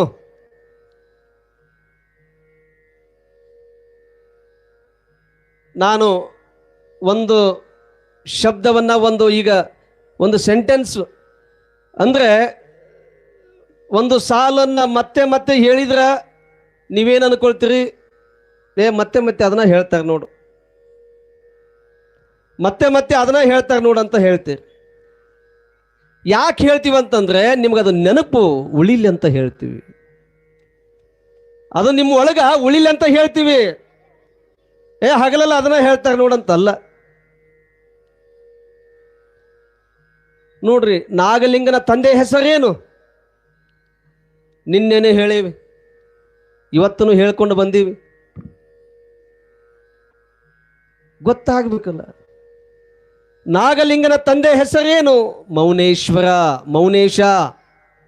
ಮೌನೇಶ. ನೋಡಿ, ನೆನಪಿಟ್ಕೊಳ್ಬೇಕಾಗ್ತದೆ. ಆ ತೊಟ್ಟಿಲದವನ್ನ ದಿನನಿತ್ಯ ತೂಗುತ್ತಾ ಆನಂದವನ್ನ ಪಡಿತಾ ಇದ್ದಾಳೆ ನಾಗಲಾಂಬಿಕೆ. ಆನಂದವನ್ನು ಪಡಿತಾ ಇದ್ದಾಳೆ ಮಗುವನ್ನ ತೊಟ್ಟಿಲದೊಳಗೆ ಹಾಕಿ. ದಿನನಿತ್ಯ ಬೆಳಗಿನ ಜಾವದೊಳಗ ಸ್ನಾನವನ್ನ ಮಾಡಿಸಿ ವಿಭೂತಿಯನ್ನು ಧರಿಸಿ ಇಲ್ಲಿ ಹಾಲನ್ನ ಕುಡಿಸುತ್ತಾ ಆ ಮಗುವನ್ನ ಬೆಳೆಸ್ತಾ ಇದ್ದಾಳೆ. ನಾವು ತಿಳ್ಕೋಬೇಕು, ತೊಟ್ಟಿಲು ಇದು ಜೀವನದ ಪ್ರಥಮ ಮೆಟ್ಟಿಲು ಅಂತ ತಿಳ್ಕೋಬೇಕು ನಾವು. ತೊಟ್ಟಿಲು ಜೀವನದ ಪ್ರಥಮ ಮೆಟ್ಟಿಲು. ತೊಟ್ಟಿಲು ಅನ್ನುವಂಥದ್ದು ಜೀವನದೊಳಗೆ ಪ್ರಥಮ ಮೆಟ್ಟಿಲು. ಇದು ಇಲ್ಲಿಂದಲೇ ಶುರುವಾಗುವುದು. ಈ ತೊಟ್ಟಿಲದೊಳಗೇನು ಹಾಕಿ ತೂಗ್ತಾರಲ್ಲ, ಇದುವೇ ನಮ್ಮ ಪ್ರಥಮ ಮೆಟ್ಟಿಲು. ಇಲ್ಲಿಂದನೇ ಶುರುವಾಗದು. ಹುಟ್ಟಿದ ಪ್ರತಿಯೊಬ್ಬರಿಗೂ ಸಹಿತ ತೊಟ್ಟಿಲು ಅನ್ನುವಂಥದ್ದು ಇದ್ದದ್ದೇ. ಎಲ್ಲರನ್ನ ತೊಟ್ಟಿಲದೊಳಗೆ ಹಾಕಿ ತೂಗಬೇಕಾಗಿದ್ದೇ. ಮಹಾತ್ಮರಾಗಲಿ, ಶಿವಯೋಗಿಗಳಾಗಲಿ, ಸನ್ಯಾಸಿಗಳಾಗಲಿ ಮೊದಲು ಹುಟ್ಟಿದಾಗ ಎಲ್ಲರನ್ನು ಆ ತೊಟ್ಟಿಲದೊಳಗೆ ಹಾಕಿ ತೂಗಿನೇ ಜೋಗುಳವ ಹಾಡಿಯೇ ತಾಯಿಯಾದಂಥವಳು ಮಗುವನ್ನು ಬೆಳೆಸಿ ದೊಡ್ಡವನಾಗಿ ಮಾಡ್ತಾಳೆ. ಆ ತೊಟ್ಟಿಲೋತ್ಸವವನ್ನ ಹುಟ್ಟಿದಾಗ 11 ದಿನಕ್ಕ, ಇಲ್ಲಿ 12ನೇ ದಿನಕ್ಕೋ 13ನೇ ದಿನಕ್ಕೋ ಮತ್ತೆ 16ನೆಯ ದಿನಕ್ಕೋ ಗಂಡು ಮಗು ಹುಟ್ಟಿದರೆ, ಇಲ್ಲಿ 11, 12, 13 ಇಲ್ಲ 16ನೆಯ ದಿನಕ್ಕೆ, ಮತ್ತೆ ಬಿಟ್ಟರೆ 3 ತಿಂಗಳಿಗೆ, ಅದು ಬಿಟ್ಟರೆ 6 ತಿಂಗಳಿಗೆ ತೊಟ್ಟಿಲದೊಳಗೆ ಹಾಕಿ ಮಗುವನ್ನು ಹಾಕಿ ಹೆಸರನ್ನು ಇಡುವಂತಹ ಒಂದು ಸಂಸ್ಕೃತಿ, ಒಂದು ಪದ್ಧತಿ ನಮ್ಮ ದೇಶದೊಳಗೆ ಇಲ್ಲಿ ಬೆಳೆದು ಬಂದಿರುವಂಥದ್ದು. ನೋಡ್ರಿ, ಆ ಸಂಪ್ರದಾಯ ನಮ್ಮ ದೇಶದಲ್ಲಿಯೇ ಕಾಣುವಂಥದ್ದು. ಹೆಸರನ್ನು ಯಾಕೆ ಇಡೋದಪ್ಪ ಅಂತಂದರೆ, ಮಾನವನ ಜೀವನ ವಿಧಾನದೊಳಗೆ ಕಂಡುಕೊಂಡು ಬಂದಿರುವಂತಹ ಆ ಪದ್ಧತಿ, ಹೆಸರಿಡುವಂಥ ಪದ್ಧತಿ, ಅದನ್ನು ನಾಮಕರಣ ಅಂತ ಹೇಳಿದ್ವಿ ನಾವು. ನಾಮಕರಣ ಅಂತ ಹೇಳಿದ್ವಿ. ನಾಮಕರಣ ಅಂತಂದು ಅದನ್ನು ಗೌರವಿಸ್ತೇವೆ. ಹಾಗೆ ಇದು ವ್ಯಾವಹಾರಿಕವಾಗಿರುವಂಥ ಸತ್ಯವಾಗಿರುವಂಥದ್ದು. ಯಾಕೆ ಹೆಸರು ಇಟ್ಟಿವಪ್ಪ ಅಂತಂದರೆ, ಒಬ್ಬರನ್ನೊಬ್ಬರನ್ನ ಗುರುತು ಹಿಡಿಯಲಿಕ್ಕಾಗಿ, ಒಬ್ಬರನ್ನೊಬ್ಬರನ್ನ ಗುರುತಿಸಿಕೊಳ್ಳುವುದಕ್ಕಾಗಿ ಹೆಸರನ್ನು ಇಡುವಂಥ ಪದ್ಧತಿ ಬಂತು. ಈಗ ನಿಮಗೂ ಹೆಸರಿಲ್ಲ, ನಮಗೂ ಇಲ್ಲ, ಅವರಿಗೂ ಇಲ್ಲ ಅಂತಂದರೆ ಏನಂತ ಕರಿಬೇಕು ನಿಮ್ಮನ್ನು ಹೇಳ್ರಿ? ಹೌದಲ್ಲ? ಈಗ ನಾವು ಹುಟ್ಟಿವಿ, ನೀವು ಹುಟ್ಟಿವಿ, ನಿಮಗೆ ಹೆಸರ ಇಲ್ಲ, ನಮಗೂ ಇಲ್ಲ, ನಿಮಗೂ ಇಲ್ಲ, ಯಾರಿಗೂ ಇಲ್ಲ, ಏನಂತ ಕರೆಯೋದು? ಹೇ ಅಂದ್ರೆ ಎಲ್ಲರೂ ಹೊಳ್ಳಿ ನೋಡ್ತಾರೆ.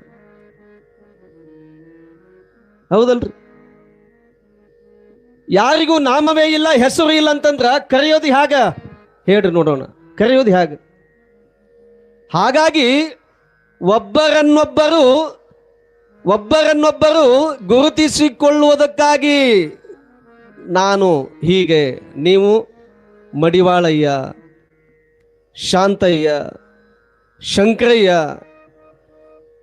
ಈ ತರನಾಗಿ ಹೆಸರನ್ನ ಇಟ್ಟಾಗ, ಆ ಹೆಸರನ್ನ ಇಟ್ಟು ಕೂಗಿದಾಗ ಹೊಳ್ಳಿ ನೋಡ್ತೇವೆ, ಬರ್ತೇವೆ, ಏನಂತ ಕೇಳ್ತೇವೆ ನೋಡಿ. ಹಾಗಾಗಿ ನಮ್ಮ ದೇಶದೊಳಗ ಹೆಸರನ್ನ ಇಡುವಂಥ ಪದ್ಧತಿ, ನಾಮಕರಣವನ್ನು ಮಾಡುವಂಥ ಪದ್ಧತಿ, ಮಾನವನ ಜೀವನ ಒಂದು ಜೋಕಾಲಿ ಇದ್ದ ಹಾಗೆ, ಜೋಕಾಲಿ ಇದ್ದ ಹಾಗೆ ಅಲ್ಲಿಂದಲೇ ಆರಂಭವಾಗೋದು. ಆ ತೊಟ್ಟಿಲದೊಳಗೆ ಹಾಕಿ ತೂಗ್ತೀವಲ್ಲ, ಜೋಕಾಲಿ ತೂಗ್ತೀವಲ್ಲ, ಅಲ್ಲಿಂದಲೇ ಶುರುವಾಗೋದು. ಆ ಜೋಕಾಲಿಗೆ, ಆ ತೊಟ್ಟಿಲಿಗೆ ಹಗ್ಗವನ್ನು ಕಟ್ತೀವಿ. ಅದು ಆಯುಷ್ಯದ ಹಗ್ಗ, ಆಯುಷ್ಯ ಅನ್ನುವಂಥದ್ದು ಹಗ್ಗ. ಆ ಆಯುಷ್ಯದ ಹಗ್ಗ ತುಂಡು ಆಗುವವರೆಗೆ, ಹರಿದು ಹೋಗುವವರೆಗೆ ಜೀಕತಾ ಇರುತ್ತದೆ. ನಮಗೇನು ಆಯುಷ್ಯದ ಅಲ್ಲ, ಆ ಆಯುಷ್ಯ ಮುಗಿಯುವವರೆಗೆ ನಾವು ಹೆಂಗ ಜೀವಂತವಾಗಿ ಇರ್ತೀವಲ್ಲ, ಬದುಕನ್ನು ನಡೆಸ್ತೀವಲ್ಲ, ಹಾಗೆ ತೊಟ್ಟಿಲಿಗೆ ಆಯುಷ್ಯ ಅನ್ನುವಂಥ ಹಗ್ಗವನ್ನು ಕಟ್ತೇವೆ. ನಮ್ಮ ಜೀವನವೇ ಒಂದು ದೀರ್ಘವಾಗಿರುವಂಥ ಉಯ್ಯಾಲೆ. ಅದು ಒಂದು ಸಾರಿ ಮುಂದೆ ಹೋಗ್ತದ, ಒಂದು ಸಾರಿ ಹಿಂದೆ ಬರ್ತದ. ತೊಟ್ಟಿಲವನ್ನು ತೂಗಿದಾಗ ಒಂದು ಸಾರಿ ಮುಂದೆ ಹೋಗ್ತದ, ಒಂದು ಸಲ ಹಿಂದೆ ಬರ್ತದ. ಒಂದು ಸಾರಿ ಏರು, ಒಂದು ಸಾರಿ ಇಳುವು, ಕಷ್ಟ ಸುಖ, ನೋವು ನಲಿವು. ನೋಡ್ರಿ, ಇವೆಲ್ಲ ಏರಿಳಿತ. ಹಾಗೆ ಅಲ್ಲಿಂದಲೇ ಶುರುವಾಗ್ತದ. ಒಮ್ಮೆ ಸುಖ ಆಗ್ತದೆ, ಒಮ್ಮೆ ದುಃಖ ಆಗ್ತದೆ, ಒಮ್ಮೆ ನೋವು ಆಗ್ತದೆ, ಒಮ್ಮೆ ನಲಿವು ಆಗ್ತದೆ. ಒಂದು ಸಾರಿ ಏರು ಇಳುವು, ಹೊಗಳಿಕೆ ತೆಗಳಿಕೆ, ಈ ಎಲ್ಲವೂ ಕೂಡ ಇಲ್ಲಿಂದಲೇ ಶುರುವಾಗ್ತದ ಬದುಕಿನೊಳಗ. ಈ ಎಲ್ಲವನ್ನ ಸಮಾನವಾಗಿ ಸ್ವೀಕಾರ ಮಾಡಿಕೊಂಡು ಬದುಕನ್ನು ನಡೆಸಿಕೊಂಡು ಹೋಗಬೇಕಾಗ್ತದ. ಹಾಗಾಗಿ ಇಲ್ಲಿ ಎಲ್ಲವನ್ನ ಸ್ವೀಕಾರ ಮಾಡಿಕೊಂಡು, ಸಹಕರಿಸಿಕೊಂಡು, ಸಮಾನವಾಗಿ ಸಮಾಧಾನದಿಂದ ಜೀವನದ ಜೋಕಾಲಿಯನ್ನ ಇಲ್ಲಿ ಜೀಗ್ತಾ ಇರೋದು. ತೊಟ್ಟಿಲಿಗೆ 4 ಹಗ್ಗಗಳನ್ನು ಕಟ್ತೀವಿ ನಾವು. ಸುಮ್ಮನೆ ತೊಟ್ಟಿಲದೊಳಗೆ ಹಾಕಿ ತೂಗಿದ್ವಿ. ಸ್ವಲ್ಪ ತಿಳ್ಕೊಳ್ಳೋಣ. ತೊಟ್ಟಿಲಿಗೆ 4 ಹಗ್ಗಗಳನ್ನು ಕಟ್ತೀವಿ ನಾವು. ಯಾಕೆ?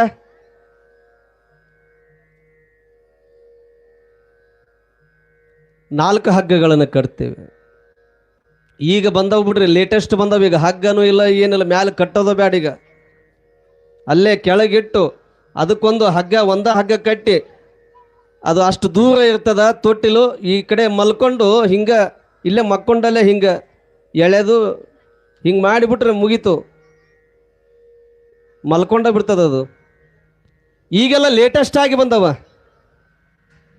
4 ಹಗ್ಗಗಳನ್ನು ಕಟ್ತಿವೆ. ಒಂದು ಕಟ್ಟಿದ್ರೆ ಆಗ್ತದೇನು? ಆಗೋದಿಲ್ಲ. ಯಾಕೆ? ಬ್ಯಾಲೆನ್ಸ್ ಆಗೋದಿಲ್ಲ. 2 ಹಗ್ಗಗಳನ್ನು ಕಟ್ಟಿದ್ರೂ ಆಗೋದಿಲ್ಲ, ಸಮಾನವಾಗಿ ತೂಗಲಿಕ್ಕೆ ಆಗೋದಿಲ್ಲ. 3 ಹಗ್ಗಗಳನ್ನು ಕಟ್ಟಿದ್ರೂ ಆಗೋದಿಲ್ಲ. 4ನೇ ಹಗ್ಗವನ್ನು ಕಟ್ಟಬೇಕಾಗ್ತದೆ. ಯಾಕಂತಂದ್ರೆ 1, 2, 3 ಕಟ್ಟಿದ್ರೆ ಏರುಪೇರು ಆಗ್ತದ, ಎತ್ತ ಸೊಟ್ಟ ತೂಗ್ತದ. ತೊಟ್ಟಿಲು ಏರುಪೇರು ತೂಗ್ಲಿಕ್ಕೆ ಶುರು ಆಗ್ತದ. ಹಾಗಾಗಿ ಸಮಾನವಾಗಿ 4 ಹಗ್ಗಗಳನ್ನು ನಾವು ಕಟ್ಟಿದ್ವಿ. 4 ಹಗ್ಗಗಳನ್ನು ಯಾಕೆ ನೋಡಿ, ಒಂದು ಧರ್ಮ ಅನ್ನುವಂಥದ್ದು ಹಗ್ಗ. 4 ಹಗ್ಗಗಳೇನು ಕಟ್ತೀವಲ್ಲ, ಧರ್ಮ ಅನ್ನುವಂಥದ್ದು ಹಗ್ಗ. ಏನು ಧರ್ಮ? ಧರ್ಮದಿಂದ ನಡೆದು ಧರ್ಮದ ಹಾದಿಯನ್ನು ಹಿಡಿದು ಧರ್ಮವಂತನಾಗಿ ಧರ್ಮ ಸಮ್ಮತವಾದ ಸಂಪಾದನೆಯ ಧರ್ಮದಿಂದ ನಡೆದುಕೊಂಡು ಬದುಕನ್ನು ನಡೆಸುವಂತಾಗಬೇಕು. ಅದುವೇ ಧರ್ಮ. 1ನೇ ಹಗ್ಗ ಧರ್ಮ. 1 ಧರ್ಮ, 2 ಅರ್ಥ. 2ನೇದು ಅರ್ಥ. ಏನು ಅರ್ಥ? ಅರ್ಥಪೂರ್ಣವಾಗಿರುವಂಥ ಜೀವನ ಬದುಕನ್ನು ಮಾಡಿ ಬದುಕುವುದೇ ಅರ್ಥ ಅನ್ನುವಂಥದ್ದು 2ನೇದು ಅರ್ಥ. ಈ ಮನುಷ್ಯನಾಗಿ ಹುಟ್ಟಿ ಬಂದಿವಂತಂದ ಮೇಲೆ ಅರ್ಥಪೂರ್ಣವಾಗಿರುವಂಥ ಬದುಕನ್ನು ನಡೆಸಬೇಕಾಗ್ತದೆ. ನ್ಯಾಯದಿಂದ, ಅನ್ಯಾಯದಿಂದ ಅಲ್ಲ, ನ್ಯಾಯದಿಂದ, ಸತ್ಯತನದಿಂದ, ಸಮಾಧಾನದಿಂದ, ಶಾಂತಿಯಿಂದ, ಧರ್ಮದಿಂದ ಇಲ್ಲಿ ನಡೆದುಕೊಂಡು ಹೋಗಬೇಕಾಗ್ತದೆ. ಹಾಗೆ 3ನೇಯದು ಕಾಮ ಅನ್ನುವಂಥದ್ದು. 3ನೇ ಹಗ್ಗ ಕಾಮ. ಏನು ಕಾಮ? ಆಸೆ. ಕಾಮ ಅಂತಂದ್ರೆ ಆಸೆ. ಇಲ್ಲಿ ಆಸೆ ಆಮಿಷಗಳನ್ನು ತೊರೆದು ರಾಗ ದ್ವೇಷ ಅಸೂಯೆಗಳನ್ನು ಬಿಟ್ಟು ಬದುಕಬೇಕು. ಬದುಕೋದು ಈ ಎಲ್ಲವನ್ನ ಸಮಾನವಾಗಿ 4ನೇದು ಮೋಕ್ಷ. ನೋಡ್ರಿ, ಮೋಕ್ಷ ಅಂತಂದ್ರೆ ಮೋಕ್ಷದ ಪಥದೊಳಗ ನಡೆದುಕೊಂಡು ಹೋಗುವುದು, ನ್ಯಾಯಸಮ್ಮತವಾಗಿರುವಂಥ ಬದುಕನ್ನು ನಡೆಸಿ ಇಲ್ಲಿ ಮೋಕ್ಷವನ್ನು ಹೊಂದಬೇಕಾಗ್ತದೆ. ಬದುಕಿಗೆ ಮೋಕ್ಷವನ್ನು ಹೊಂದಬೇಕಾಗ್ತದೆ. ಹಾಗೆ ಇಲ್ಲಿ 4 ಹಗ್ಗಗಳನ್ನು ತೊಟ್ಟಿಲಿಗೆ ಕಟ್ಟಿದ್ವಿ. ಯಾಕಂತಂದ್ರೆ 4 ಹಗ್ಗಗಳನ್ನು ಕಟ್ಟಿದಾಗ ಸಮಾನವಾಗಿ ತೂಗ್ತದ, ಸಮಾನವಾಗಿ ಹೋಗ್ತದ, ಮುಂದೆ ಹೋಗ್ತದ, ಈ ಕಡೆ ಕೆಳಗೆ ಬರ್ತದ. ಹಾಗಾಗಿ ಇವು 4 ಏರುಪೇರು ಆಗದೆ ಸಮಾನವಾಗಿರ್ಬೇಕನ್ನುವಂತಹ ಇಲ್ಲಿ ಉದ್ದೇಶದಿಂದ 4 ಹಗ್ಗಗಳನ್ನು ಕಟ್ತೇವೆ. ಆದ್ದರಿಂದ ಇಲ್ಲಿ ಕಟ್ಟಿನ ಗುಟ್ಟೆ ಇಲ್ಲಿ ತೊಟ್ಟಿಲಾಗ್ತದೆ. ಏನಪ್ಪ ಕಟ್ಟಿನ ಗುಟ್ಟು? ಇದರ ಅರಿವಿನ ಸಮಾನತೆಯ ತೂಕದೊಳಗಿದ್ದಾಗ, ಈ ಎಲ್ಲ 4 ಅರಿವಿನ ಸಮಾನತೆಯ ತೂಕದಲ್ಲಿದ್ದಾಗ ಜೀವನ ಸುಂದರವಾಗಿ ಆದರ್ಶಮಯವಾಗಿ ಇಲ್ಲಿ ಮೋಕ್ಷಕ್ಕೆ ಕಾರಣವಾಗ್ತದೆ. ಇಲ್ಲಿ ಸಾರ್ಥಕದ ಬದುಕಿನ ಇಲ್ಲಿ ಸಂದೇಶ ನಿಮಗೆ ಬರಲಿಕ್ಕೆ ಸಾಧ್ಯ ಆಗ್ತದೆ. ಹಾಗಾಗಿ ಇದಕ್ಕೆ ತೊಟ್ಟಿಲು. ತೊಟ್ಟಿಲು ನೋಡ್ರಿ, ತೊಟ್ಟಿಲದೊಳಗ 3 ಕಟ್ಟುಗಳಂತ. ಜೀವನದೊಳಗ ಬದುಕಿನೊಳಗ 3 ಕಟ್ಟುಗಳು ಬರ್ತಾವ. ಹುಟ್ಟಿದಾಗ 3 ಕಟ್ಟುಗಳು. ಏನು? ಹುಟ್ಟಿದಾಗ ತೊಟ್ಟಿಲ ಕಟ್ಟು. 3 ಕಟ್ಟುಗಳು ಎಲ್ಲರಿಗೂ ಇರೋದೇ. ಹುಟ್ಟಿದಾಗ ತೊಟ್ಟಿಲ ಕಟ್ಟು, ವಯಸ್ಸಿನಾಗ ಬಾಸಿಂಗ ಕಟ್ಟು. ಮದುವೆ ವಯಸ್ಸಿಗೆ ಬಂದಾಗ ಬಾಸಿಂಗ ಕಟ್ತೀವಿ. ಹುಟ್ಟಿದಾಗ ತೊಟ್ಟಿಲ ಕಟ್ಟಿ ಹಾಕಿ ತೂಗಿದ್ವಿ. ಹುಟ್ಟಿದಾಗ ತೊಟ್ಟಿಲ ಕಟ್ಟು, ವಯಸ್ಸಿನಾಗ ಬಾಸಿಂಗ ಕಟ್ಟು, ಸತ್ತಾಗ ಏನು ಕಟ್ತೀವಿ? ಸಿದಿಗಿ ಕಟ್ತೀವಿ. ಹೌದಲ್ರಿ? ಸಿದಿಗಿ ಕಟ್ತೀವಿ. ಸತ್ತಾಗ ಕಟ್ಟಲೇಬೇಕಲ್ಲ. ನೋಡ್ರಿ, ಈ 3 ಕಟ್ಟುಗಳು ಎಲ್ಲರ ಬದುಕಿನೊಳಗ ಇರುವಂತಹದ್ದು. ಮತ್ತು ವಯಸ್ಸಿನೊಳಗ ಮತ್ತು ಮದುವೆ ಆಗ್ಲಿಲ್ಲಪ್ಪ ಅಂತಂದ್ರೆ, ಸನ್ಯಾಸಿ ಆದ್ನಪ್ಪ ಅಂತಂದ್ರೆ ಅವ್ರಿಗೇನು ಕಟ್ತೀವಿ ನಾವು? ಮದುವೆ ಆಗಕ್ವಲ್ಲ ಅಂದ ಮಠಕ್ಕ ಸನ್ಯಾಸಿ ಆಗ್ತಾನಂತಂದ್ರೆ ನಾವು ಅವ್ರಿಗೇನು ಕಟ್ತೀವಿ? ಪಟ್ಟವ ಕಟ್ಟು. ಪಟ್ಟವ ಕಟ್ಟು. ನೋಡ್ರಿ, ಈ ರೀತಿಯಾಗಿ ತೊಟ್ಟಿಲು ಅನ್ನುವಂಥದ್ದು ಮೂರು ಕಟ್ಟುಗಳು ಬದುಕಿನೊಳಗ ಜೀವನದೊಳಗ ಎಲ್ಲರಿಗೂ ಇರುವಂತಹದ್ದು. ಹಾಗಾಗಿ ತೊಟ್ಟಿಲಿಗೆ ನಾವು ಶೃಂಗಾರ ಮಾಡ್ತೀವಿ, ಹೂವಿನ ಶೃಂಗಾರ ಮಾಡ್ತೀವಿ, ಹೂವಿನಿಂದ ಅಲಂಕಾರವನ್ನ ಮಾಡ್ತೀವಿ. ಯಾಕೆ ಮಾಡ್ತೀವಿ? ಹೂವಿನಿಂದ ಯಾಕೆ ಮಾಡಿದೀವಿ? ಚಂದ ಕಾಣ್ಲಿ ಅಂತ ಮಾಡಿದೀವೇನು? ಹೂವಿನಿಂದ ಅಲಂಕಾರವನ್ನ ಮಾಡ್ತೀವಿ ತೊಟ್ಟಿಲಿಗೆ. ಯಾಕೆ? ಚನುವೀರ್ ಕಣಿವೆಯವರು ತಮ್ಮ ಕಾವ್ಯದೊಳಗೆ ಹೇಳ್ತಾರೆ, 4 ದಿನದ ಬಾಳು ಘಮ ಘಮಿಸುತ್ತಿರಲಿ ಗೆಳೆಯ. 4 ದಿನದ ಈ ಬಾಳು, ಈ ಬದುಕು ಘಮ ಘಮಿಸುತ್ತಿರ್ಬೇಕಂತ, ಹೊಲಸು ನಾರೋದಲ್ಲ. ನಮ್ಮ ಬಾಳು, ನಮ್ಮ ಜೀವನ ಹೇಗ ಘಮ ಘಮಿಸುತ್ತಿರಬೇಕಂತ ನೋಡ್ರಿ. ಹುಟ್ಟಿದಾಗಲೇ ಆ ತೊಟ್ಟಿಲಿಗೆ ಹೂವಿನಿಂದ ಅಲಂಕಾರವನ್ನು ಮಾಡ್ತೇವೆ.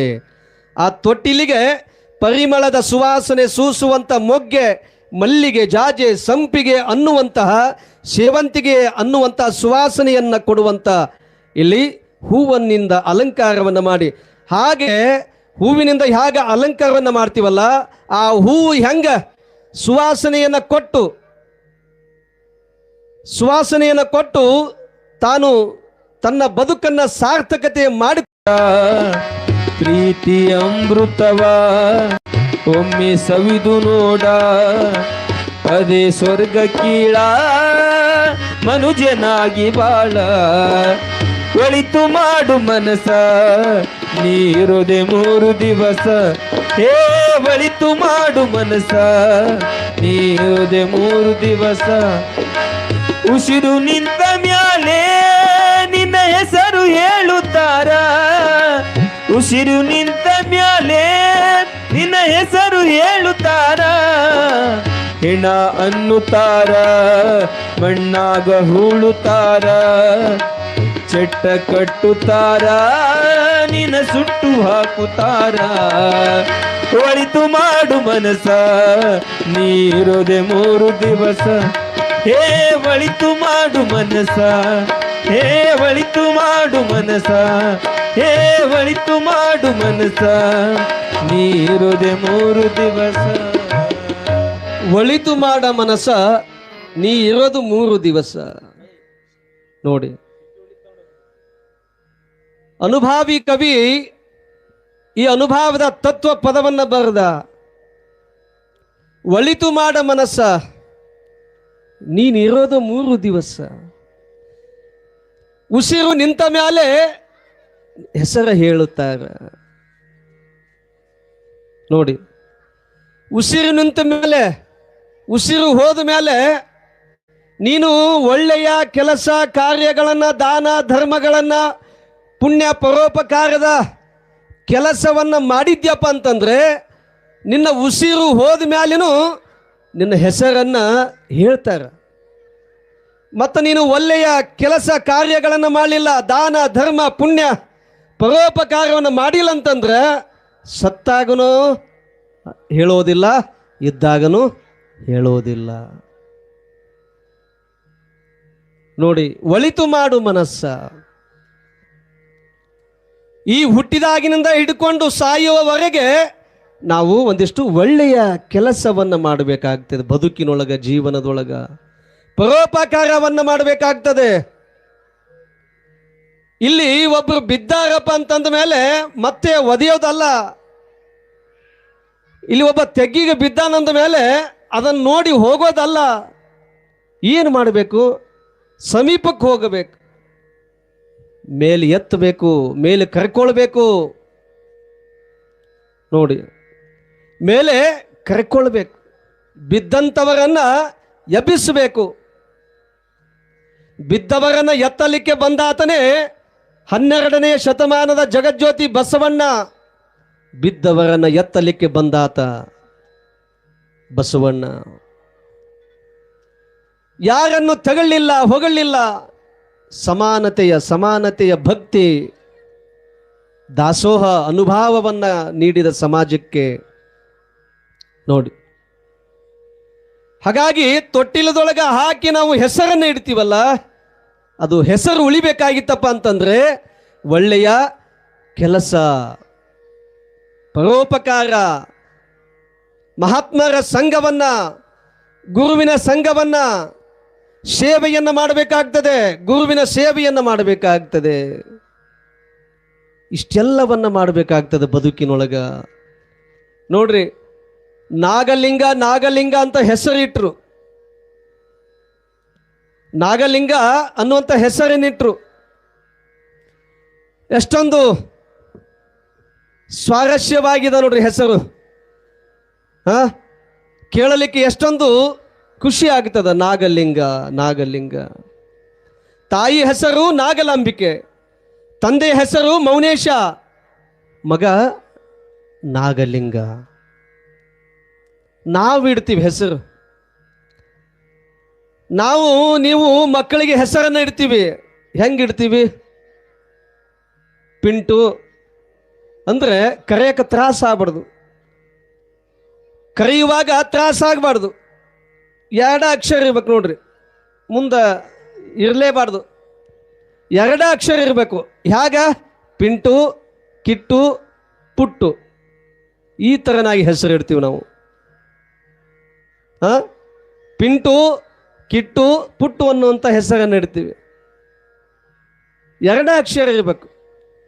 ಮತ್ತು ಅದು ಈಗ ಫೇಸ್ಬುಕ್, ಈ ಮೊಬೈಲ್ ಒಳಗೆ, ಗೂಗಲ್ನೊಳಗೆ ಹೋಗಿ ಯಾವುದನ್ನು ಇಡಬೇಕಂತ ನೋಡಿ ನೋಡಿ ಸಂಶೋಧನೆ ಮಾಡಿ ಹೆಸರು ಇಡ್ತೀವಿ ನಾವು. ಈಗ ಆವಾಗೆಲ್ಲ ಎಂತಿಂಥ ಹೆಸರು ನೋಡ್ರಿ. ಇಲ್ಲೇ ನಮ್ಮ ಮಠದೊಳಗದ ನಮ್ಮ ಮಡಿವಾಳಯ್ಯ ನೋಡ್ರಿ, ಮಡಿವಾಳಯ್ಯ ಎಂಥ ಹೆಸರು ನೋಡಿ. ಬಸವೇಶ, ಅಂಬಿಗರ ಚೌಡಯ್ಯ, ಡೋಹಾರ ಕಕ್ಕಯ್ಯ, ಮಾದಾರ ಚೆನ್ನಯ್ಯ, ನೂಲಿಯ ಚಂದಯ್ಯ, ನೋಡಿ ಎಷ್ಟೊಂದು ಹೆಸರುಗಳು ಹೆಂಗದ ನೋಡ್ರಿ. ಈಗ ನಾವು ಈ ರೀತಿಯಾಗಿ ಹೆಸರನ್ನು ಇಡ್ತೇವೆ. ಬಹಳ ವರ್ಷದ ಮೇಲೆ ಮಗಳು ಆಗಿದ್ಲು ಒಬ್ಬನಿಗೆ, ಒಬ್ಬ ತಾಯಿಗೆ ಮಗಳ ಹಡೆದಿದ್ಲು. ತಮ್ಮ ಸುಮ್ಮನೆ ಕೊಡ್ರಿ, ರೂಪಾಕ್ಷಿ ಸುಮ್ಮನೆ ಕುಡಿಯಪ್ಪ. ಬಹಳ ವರ್ಷದ ಮೇಲೆ ಮಗಳನ್ನು ಹಡೆದಿದ್ಲು. ಬಹಳ ಸುಂದರವಾಗಿತ್ತು ಮಗು. ಮತ್ತು ಏನು ಹೆಸರು ಇಡಬೇಕಂತ ತಿಳ್ಕೊಂಡು, ಬಹಳ ವರ್ಷದಿಂದ ಆದಮೇಲೆ ಮಗಳು ಹುಟ್ಟ್ಯಾಳಂತ ತಿಳ್ಕೊಂಡು ಏನಿಟ್ರಪ್ಪ ಅಂತಂದರೆ ಸ್ವೀಟಿ ಅಂತ ಇಟ್ರಂತ. ಸ್ವೀಟಿ ಅದು ಎರಡು ಅಕ್ಷರ ನೋಡ್ರಿ. ಏನಿಟ್ರು? ಸ್ವೀಟಿ ಅಂತ ಇಟ್ರು. ಆಯಿತು, ಮಗುವಿದ್ದಾಗ ಕರೆಯೋಕೆ ಭಾಳ ಚಂದ ಅನ್ನಿಸ್ತದೆ. ಮಗುವಿದ್ದಾಗ ಸ್ವೀಟಿ ಸ್ವೀಟಿ ಅನ್ಬೋದು. ಇನ್ನೂ 5-6 ವರ್ಷ, 10 ವರ್ಷ, 12, 13 ಹಿಂಗೆ ವಯಸ್ಸಾದಾಗೂ ಕರಿಬೋದು. ಮದುವೆ ಆಯಿತು, ಗಂಡನು ಕರಿಬೋದು. ಸ್ವೀಟಿ ಸ್ವೀಟಿ ಬಾ ಇಲ್ಲಿ ಅಂತ ಅನ್ಬೋದು. ಗಂಡ ಮದುವೆ ಆದಮೇಲೆ ಗಂಡನು ಕರಿಬೋದು. ಸ್ವೀಟಿ ಬಾ ಇಲ್ಲಿ ಅಂತ ಅನ್ಬೋದು. ಅವನಿಗೂ ಬಹಳ ಖುಷಿ ಇರ್ತದೆ ಹೆಂಡತಿನ ಸ್ವೀಟಿ ಅಂತ ಕರೆಯೋದಂದು. ಆಯಿತು, ಮದುವೆ ಆಯಿತು, 2-3 ಮಕ್ಕಳಾದವು. ಮುಪ್ಪು ಬಂತು ನೋಡ್ರಿ.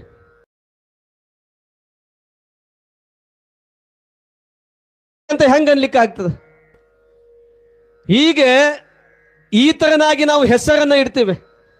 ಅದಕ್ಕೆ ಹೆಸರನ್ನು ಇಟ್ಟರೆ ಆ ಹಿರಿಯರ ಹೆಸರಾಗಲಿ, ದೇವರ ನಾಮವಾಗಲಿ ಇಟ್ಟರೆ ಆ ದೇವರ ನಾಮವನ್ನು ಜಪವನ್ನು ಮಾಡಿದಂಗೆ ಆಗ್ತದ, ಸ್ಮರಣೆಯನ್ನು ಮಾಡ್ದಂಗೆ ಆಗ್ತದ. ಹಿರಿಯರ ಹೆಸರನ್ನು ಇಟ್ಟರೆ ಹಿರಿಯರನ್ನು ನಾವು ಯಾವಾಗಲೂ ಬಾಯಿಯೊಳಗ ಕರೆದಾಗ ಆಗ್ತದ, ನೆನಪಾಗ್ತದ, ಕೊಂಡಾಡ್ದಂಗೆ ಆಗ್ತದ. ಈ ಥರನಾಗಿ ಹೆಸರು ಇಡ್ತೀವಿ ನಾವು. ಮತ್ತೊಬ್ಬ ಹೆಣ್ಮಗಳಿಗೆ ಬಹಳ ವರ್ಷದ ಮೇಲೆ ಮಕ್ಕಳಾಗಿದ್ದಿಲ್ಲ, ಆಗಿತ್ತು. ಮಗಳ ಹುಟ್ಟಿದ್ಲು, ಮೊದಲ ಮಗಳು ಹುಟ್ಟಿದ್ಲು. ಹುಟ್ಟಿದ ಮೇಲೆ ಮತ್ತೆ ಹೆಸರು ಏನು ಇಡಬೇಕಂತ ತಿಳ್ಕೊಂಡು ಜ್ಯೋತಿಷ್ಯ ಹೇಳುವಂಥ ಪಂಡಿತನ ಹತ್ರ ಹೋಗಿ ಕೇಳಿದ್ಲು. ಪಂಡಿತರ, ಮತ್ತು ಹಿಂಗೆ ಮಗಳು ಬಹಳ ವರ್ಷದ ಮೇಲೆ ಹುಟ್ಟ್ಯಾಳ, ಮತ್ತು ಏನು ಇಡಲಿ ಹೆಸರು? ಆ ಪಂಡಿತರು ಜ್ಯೋತಿಷ್ಯ ಬುಕ್, ಅವನ ಪಂಚಾಂಗವನ್ನು ತೆಗೆದು ನೋಡಿ ಹೇಳಿದರು, ಕಮಲಾಕ್ಷಿ ಅಂತ ಇಡ ಅಂದ. ಏನು? ಕಮಲಾಕ್ಷಿ. ಕಮಲಾಕ್ಷಿ ಅಂತ ಇಡು ಅಂತಂದ. ಆ ತಾಯಿ ಹೋದ್ಲು, ನಾಮಕರಣ ಆಯಿತು, ಕಮಲಾಕ್ಷಿ ಅಂತ ಇಟ್ಟರು. ಇಟ್ಟ ಮೇಲೆ ಮತ್ತೆ 1 ವರ್ಷ ಆದ್ಮೇಲೆ ಮತ್ತೆ ಏನು ಮಾಡಿದ್ಲು, ಹೆಣ್ಣ ಹಡದ್ಲಕ್ಕೆ, ಹೆಣ್ಣು ಮಗುವನ್ನ ಹಡದ್ಲು. ಮತ್ತೆ ಪಂಡಿತರ ಹತ್ರ ಬಂದ್ಲು, ಜ್ಯೋತಿಷ್ಯರ ಹತ್ರ ಬಂದು ಕೇಳಿದ್ಲು, ಪಂಡಿತರ ಮತ್ತೆ ಹೆಣ್ಣು ಮಗು ಆಗ್ಯದ, ಮತ್ತೆ ಏನು ಹೆಸರು ಇಡಬೇಕು ಅಂತ ಕೇಳಿದ್ಲು. ಆವಾಗ ಆ ಪಂಡಿತರು ಹೇಳಿದರು, 1ನೇ ಮಗುವಿಗೆ ಏನು ಇಟ್ಟಿದಲ್ಲವ, ಕಮಲಾಕ್ಷಿ ರೇ, 2ನೇದು ವಿಮಲಾಕ್ಷಿ ಅಂತ ಇಡ ಅಂದ್ರು. 1ನೇದು ಕಮಲಾಕ್ಷಿ, 2ನೇದು ವಿಮಲಾಕ್ಷಿ. ಹೋದ್ಲು, ನಾಮಕರಣ ಆಯಿತು, ಹೆಸರು ಇಟ್ಟರು. ಮತ್ತೆ 1 ವರ್ಷ 2 ವರ್ಷ ಆದಮೇಲೆ ಮತ್ತೆ ಗರ್ಭಿಣಿ ಆದ್ಲು, ಜನ್ಮವನ್ನ ಕೊಟ್ಲು, ಮತ್ತೆ ಹೆಣ್ಣು ಮಗು ಆಯಿತು. ನೋಡ್ರಿ, ಮತ್ತೆ ಹೆಣ್ಣು ಮಗು ಆಯಿತು. ಮತ್ತೆ ಪಂಡಿತರ ಹತ್ರ ಬಂದ್ಲು, ಕೇಳಿದ್ಲು, ಪಂಡಿತರ ಮತ್ತೆ 2 ಮಗು ಹೆಣ್ಣು ಮಕ್ಕಳು ಹಡಿದೀನಿ, ಮತ್ತೆ 3ನೆಯ ಮಗುನು ಕೂಡ ಹೆಣ್ಣಾಗ್ಯದ, ಮತ್ತೆ ಏನು ಹೆಸರನ್ನು ಇಡಬೇಕು? ಆವಾಗ ಜ್ಯೋತಿಷ್ಯ ಪಂಡಿತರು ಪುಸ್ತಕವನ್ನು, ಪಂಚಾಂಗ ಪುಸ್ತಕವನ್ನು ತಿರುವ್ಯಾಡಿ ನೋಡಿದ್ರು. ಮತ್ತೆ ಹೆಣ್ಣಾಗ್ಯದೇನು, 1ನೇದೇನು ಕಮಲಾಕ್ಷಿ, 2ನೇದೇನು ವಿಮಲಾಕ್ಷಿ. ಹಾಗಾದ್ರೆ ಇದು 3ನೇದು ನಳಿನಾಕ್ಷಿ ಅಂತ ಇಟ್ಟುಬಿಡು ಅಂತಂದ.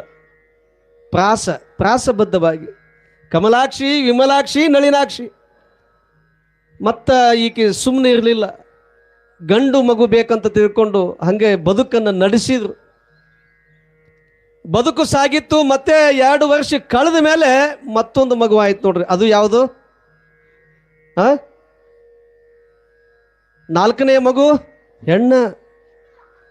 ಗಂಡು ಮಗು ಆಗುತ್ತಾ ಅಂತ ತಿಳ್ಕೊಂಡು ಮುಂದೆ ಸಾಗಿದ್ರು. ಆದರೆ ಮತ್ತೆ ಗಂಡು ಅಲ್ಲ, ಹೆಣ್ಣು ಮಗು ಆಯಿತು, ಹೆಣ್ಣು ಮಗು ಆಯಿತು.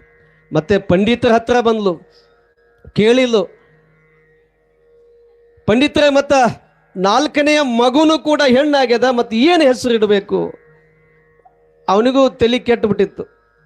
ಮುಂದೆ ದೀಪಾವಳಿ ಬಂದಿತ್ತು, ಇನ್ನೊಂದು 4-5 ದಿನಕ್ಕೆ ದೀಪಾವಳಿ ಇತ್ತು. ಯಾಕಂತಂದ್ರೆ ಈಕಿ ಬರೋದು, ಕೇಳ್ತಿದ್ಲು, ಹೋಗ್ತಿದ್ಲು, ಕಾಣಿಕೆಯನ್ನು ಕೊಡ್ತಿದ್ದೇ ಇಲ್ಲ. ಅವರಿಗೆ ಕಾಣಿಕೆಯನ್ನು ಕೊಟ್ಟರೆ ಮತ್ತೆ ಚಲೋತ್ನಾಗ ಹೇಳ್ತಾರೆ, ಕಾಣಿಕೆಯನ್ನು ನೀಡ್ತಿದ್ದಿಲ್ಲ. ಹಂಗ ಕೇಳಿ ಹೋಗಿಬಿಡ್ತಿದ್ಲು. ಕೇಳಿದ್ಲು, ಪಂಡಿತರ ಮತ್ತೆ ಹೆಂಗ 4ನೇದು ಹೆಣ್ಣು ಮಗು ಆಗ್ಯದ, ಮತ್ತೆ ಹೆಂಗ ಏನು ಹೆಸರು ಇಡಬೇಕು? 1ನೇದು ಏನವ ಕಮಲಾಕ್ಷಿ, 2ನೇದು ವಿಮಲಾಕ್ಷಿ, 3ನೇದು ಏನಿಟ್ಟಿಯವ ನಳಿನಾಕ್ಷಿ. ಹಾಗಾದ್ರೆ ಇದು ಪಟಾಕ್ಷಿ ಅಂತ ಇಟ್ಟುಬಿಡು, ಪಟಾಕ್ಷಿ ಅಂತ ಇಟ್ಟುಬಿಡು ಅಂದಂತ ಪಂಡಿತ.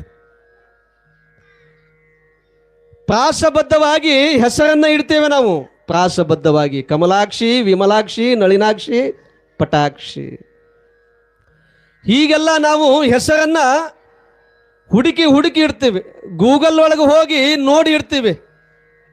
ಆದರೆ ಅಂದಿನ ದಿನಮಾನದೊಳಗೆ, ಅಂದಿನ ಕಾಲದೊಳಗೆ ಯಾವುದನ್ನು ನೋಡ್ತಿದ್ದಿಲ್ಲ. ನಾಗಲಿಂಗ ಅನ್ನುವಂಥ ನಾಮಕರಣವನ್ನು ಮಾಡಿದರು.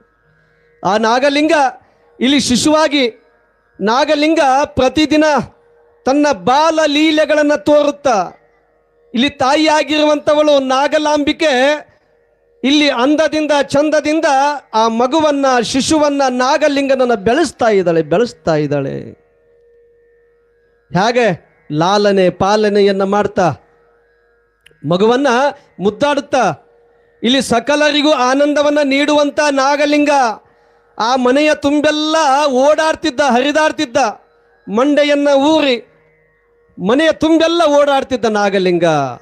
ಮನೆಗೆ ಮಕ್ಕಳು ಚಂದಂತ, ಮಠದೊಳಗೆ ಗುರು ಇದ್ರೆ ಚಂದಂತ. ಮನೆಯೊಳಗೆ ಮಕ್ಕಳು ಇದ್ರೆ ಚಂದ, ಮಠದೊಳಗ ಗುರು ಇದ್ರೆ ಚಂದ, ಇಲ್ಲಾಂದ್ರೆ ಚಂದ ಅಲ್ಲ. ಮನೆಯೊಳಗ ಮಕ್ಕಳಿಲ್ಲ ಅಂತಂದ್ರೆ ಮನೆ ಚಂದವೇ ಅಲ್ಲ. ಇಲ್ಲಿ ಅಂತ ಮಕ್ಕಳನ್ನ ನಾವು ತಾಯಿಯಾಗಿರುವಂಥವಳು ಬಹಳ ಲಾಲನೆ ಪಾಲನೆಯಿಂದ, ಅಕ್ಕರೆಯಿಂದ ಬೆಳೆಸಬೇಕಾಗ್ತದೆ. ಮಕ್ಕಳನ್ನ ಬೆಳೆಸಬೇಕಾಗ್ತದೆ.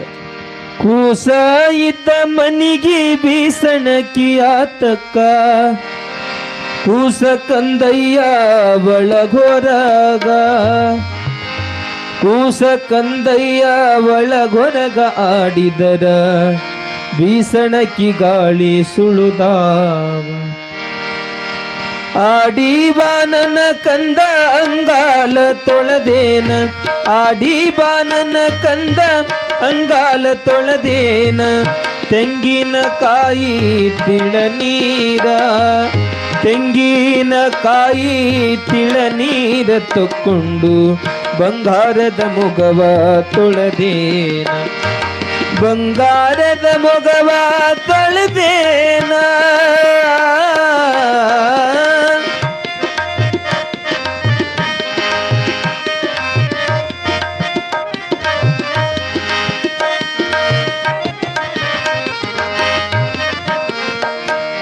ಹಸಿರಂಗಿ ತೊಡಸೇನ ಹಾಲ್ಗಡಗ ಇಡಸೇನ ಹಸಿರಂಗಿ ತೊಡಸೇನ ಹಾಲ್ಗಡಗ ಇಡಸೇನ ಹಳ್ಳಕ್ಕ ನೀನು ಬರುಬ್ಯಾಡೋ ಹಳ್ಳಕ್ಕ ನೀನು ಬರುಬ್ಯಾಡ ನನ್ನ ಕಂದ ಬೆಳ್ಳಕ್ಕಿ ಹಿಂಡ ಬೆದರ್ಯಾವೋ ಬೆಳ್ಳಕ್ಕಿ ಹಿಂಡ ಬೆದರ್ಯಾವೋ ಆಡಿ ಬಾನನ ಕಂದ ಅಂಗಾಲ ತೊಳೆದೇನ ಆಡಿ ಬಾನನ ಕಂದ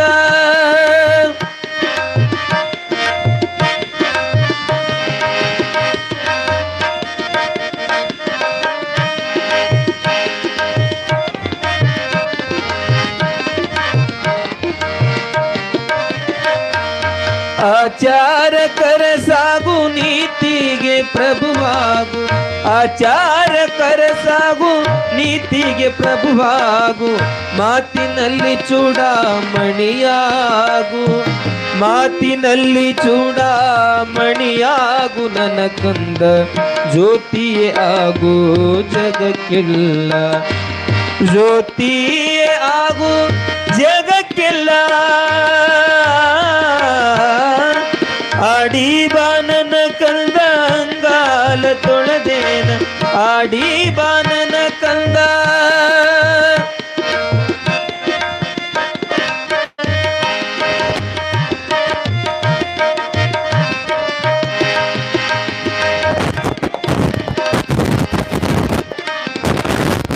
ಕೂಸ ಇದ್ದ ಮನಿಗೆ ಬೀಸಣಕಿ ಆತಕ್ಕ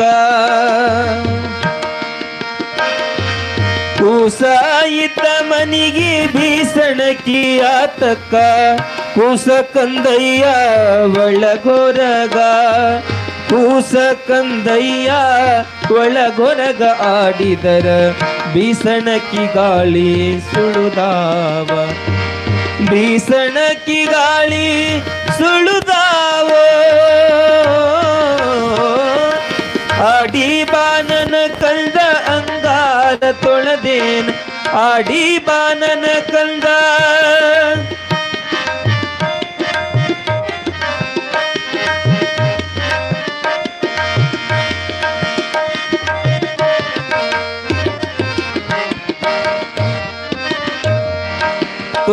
ತೊಟ್ಟಿಲದಾಗೊಂದ ತೊಳೆದ ಮುತ್ತನು ಕಂಡೆ ತೊಟ್ಟಿಲದಾಗೊಂದ ತೊಳೆದ ಮುತ್ತನು ಕಂಡೆ ಹೊಟ್ಟೆ ಮೇಲಾಗಿ ಮಲಗ್ಯಾನ ಹೊಟ್ಟೆ ಮೇಲಾಗಿ ಮಲಗ್ಯಾನ ಕಂದಯ್ಯಗ ಮುತ್ತಿನ ದೃಷ್ಟಿ ತಗದೇನ ಮುತ್ತಿನ ದೃಷ್ಟಿ ತಗದೇನ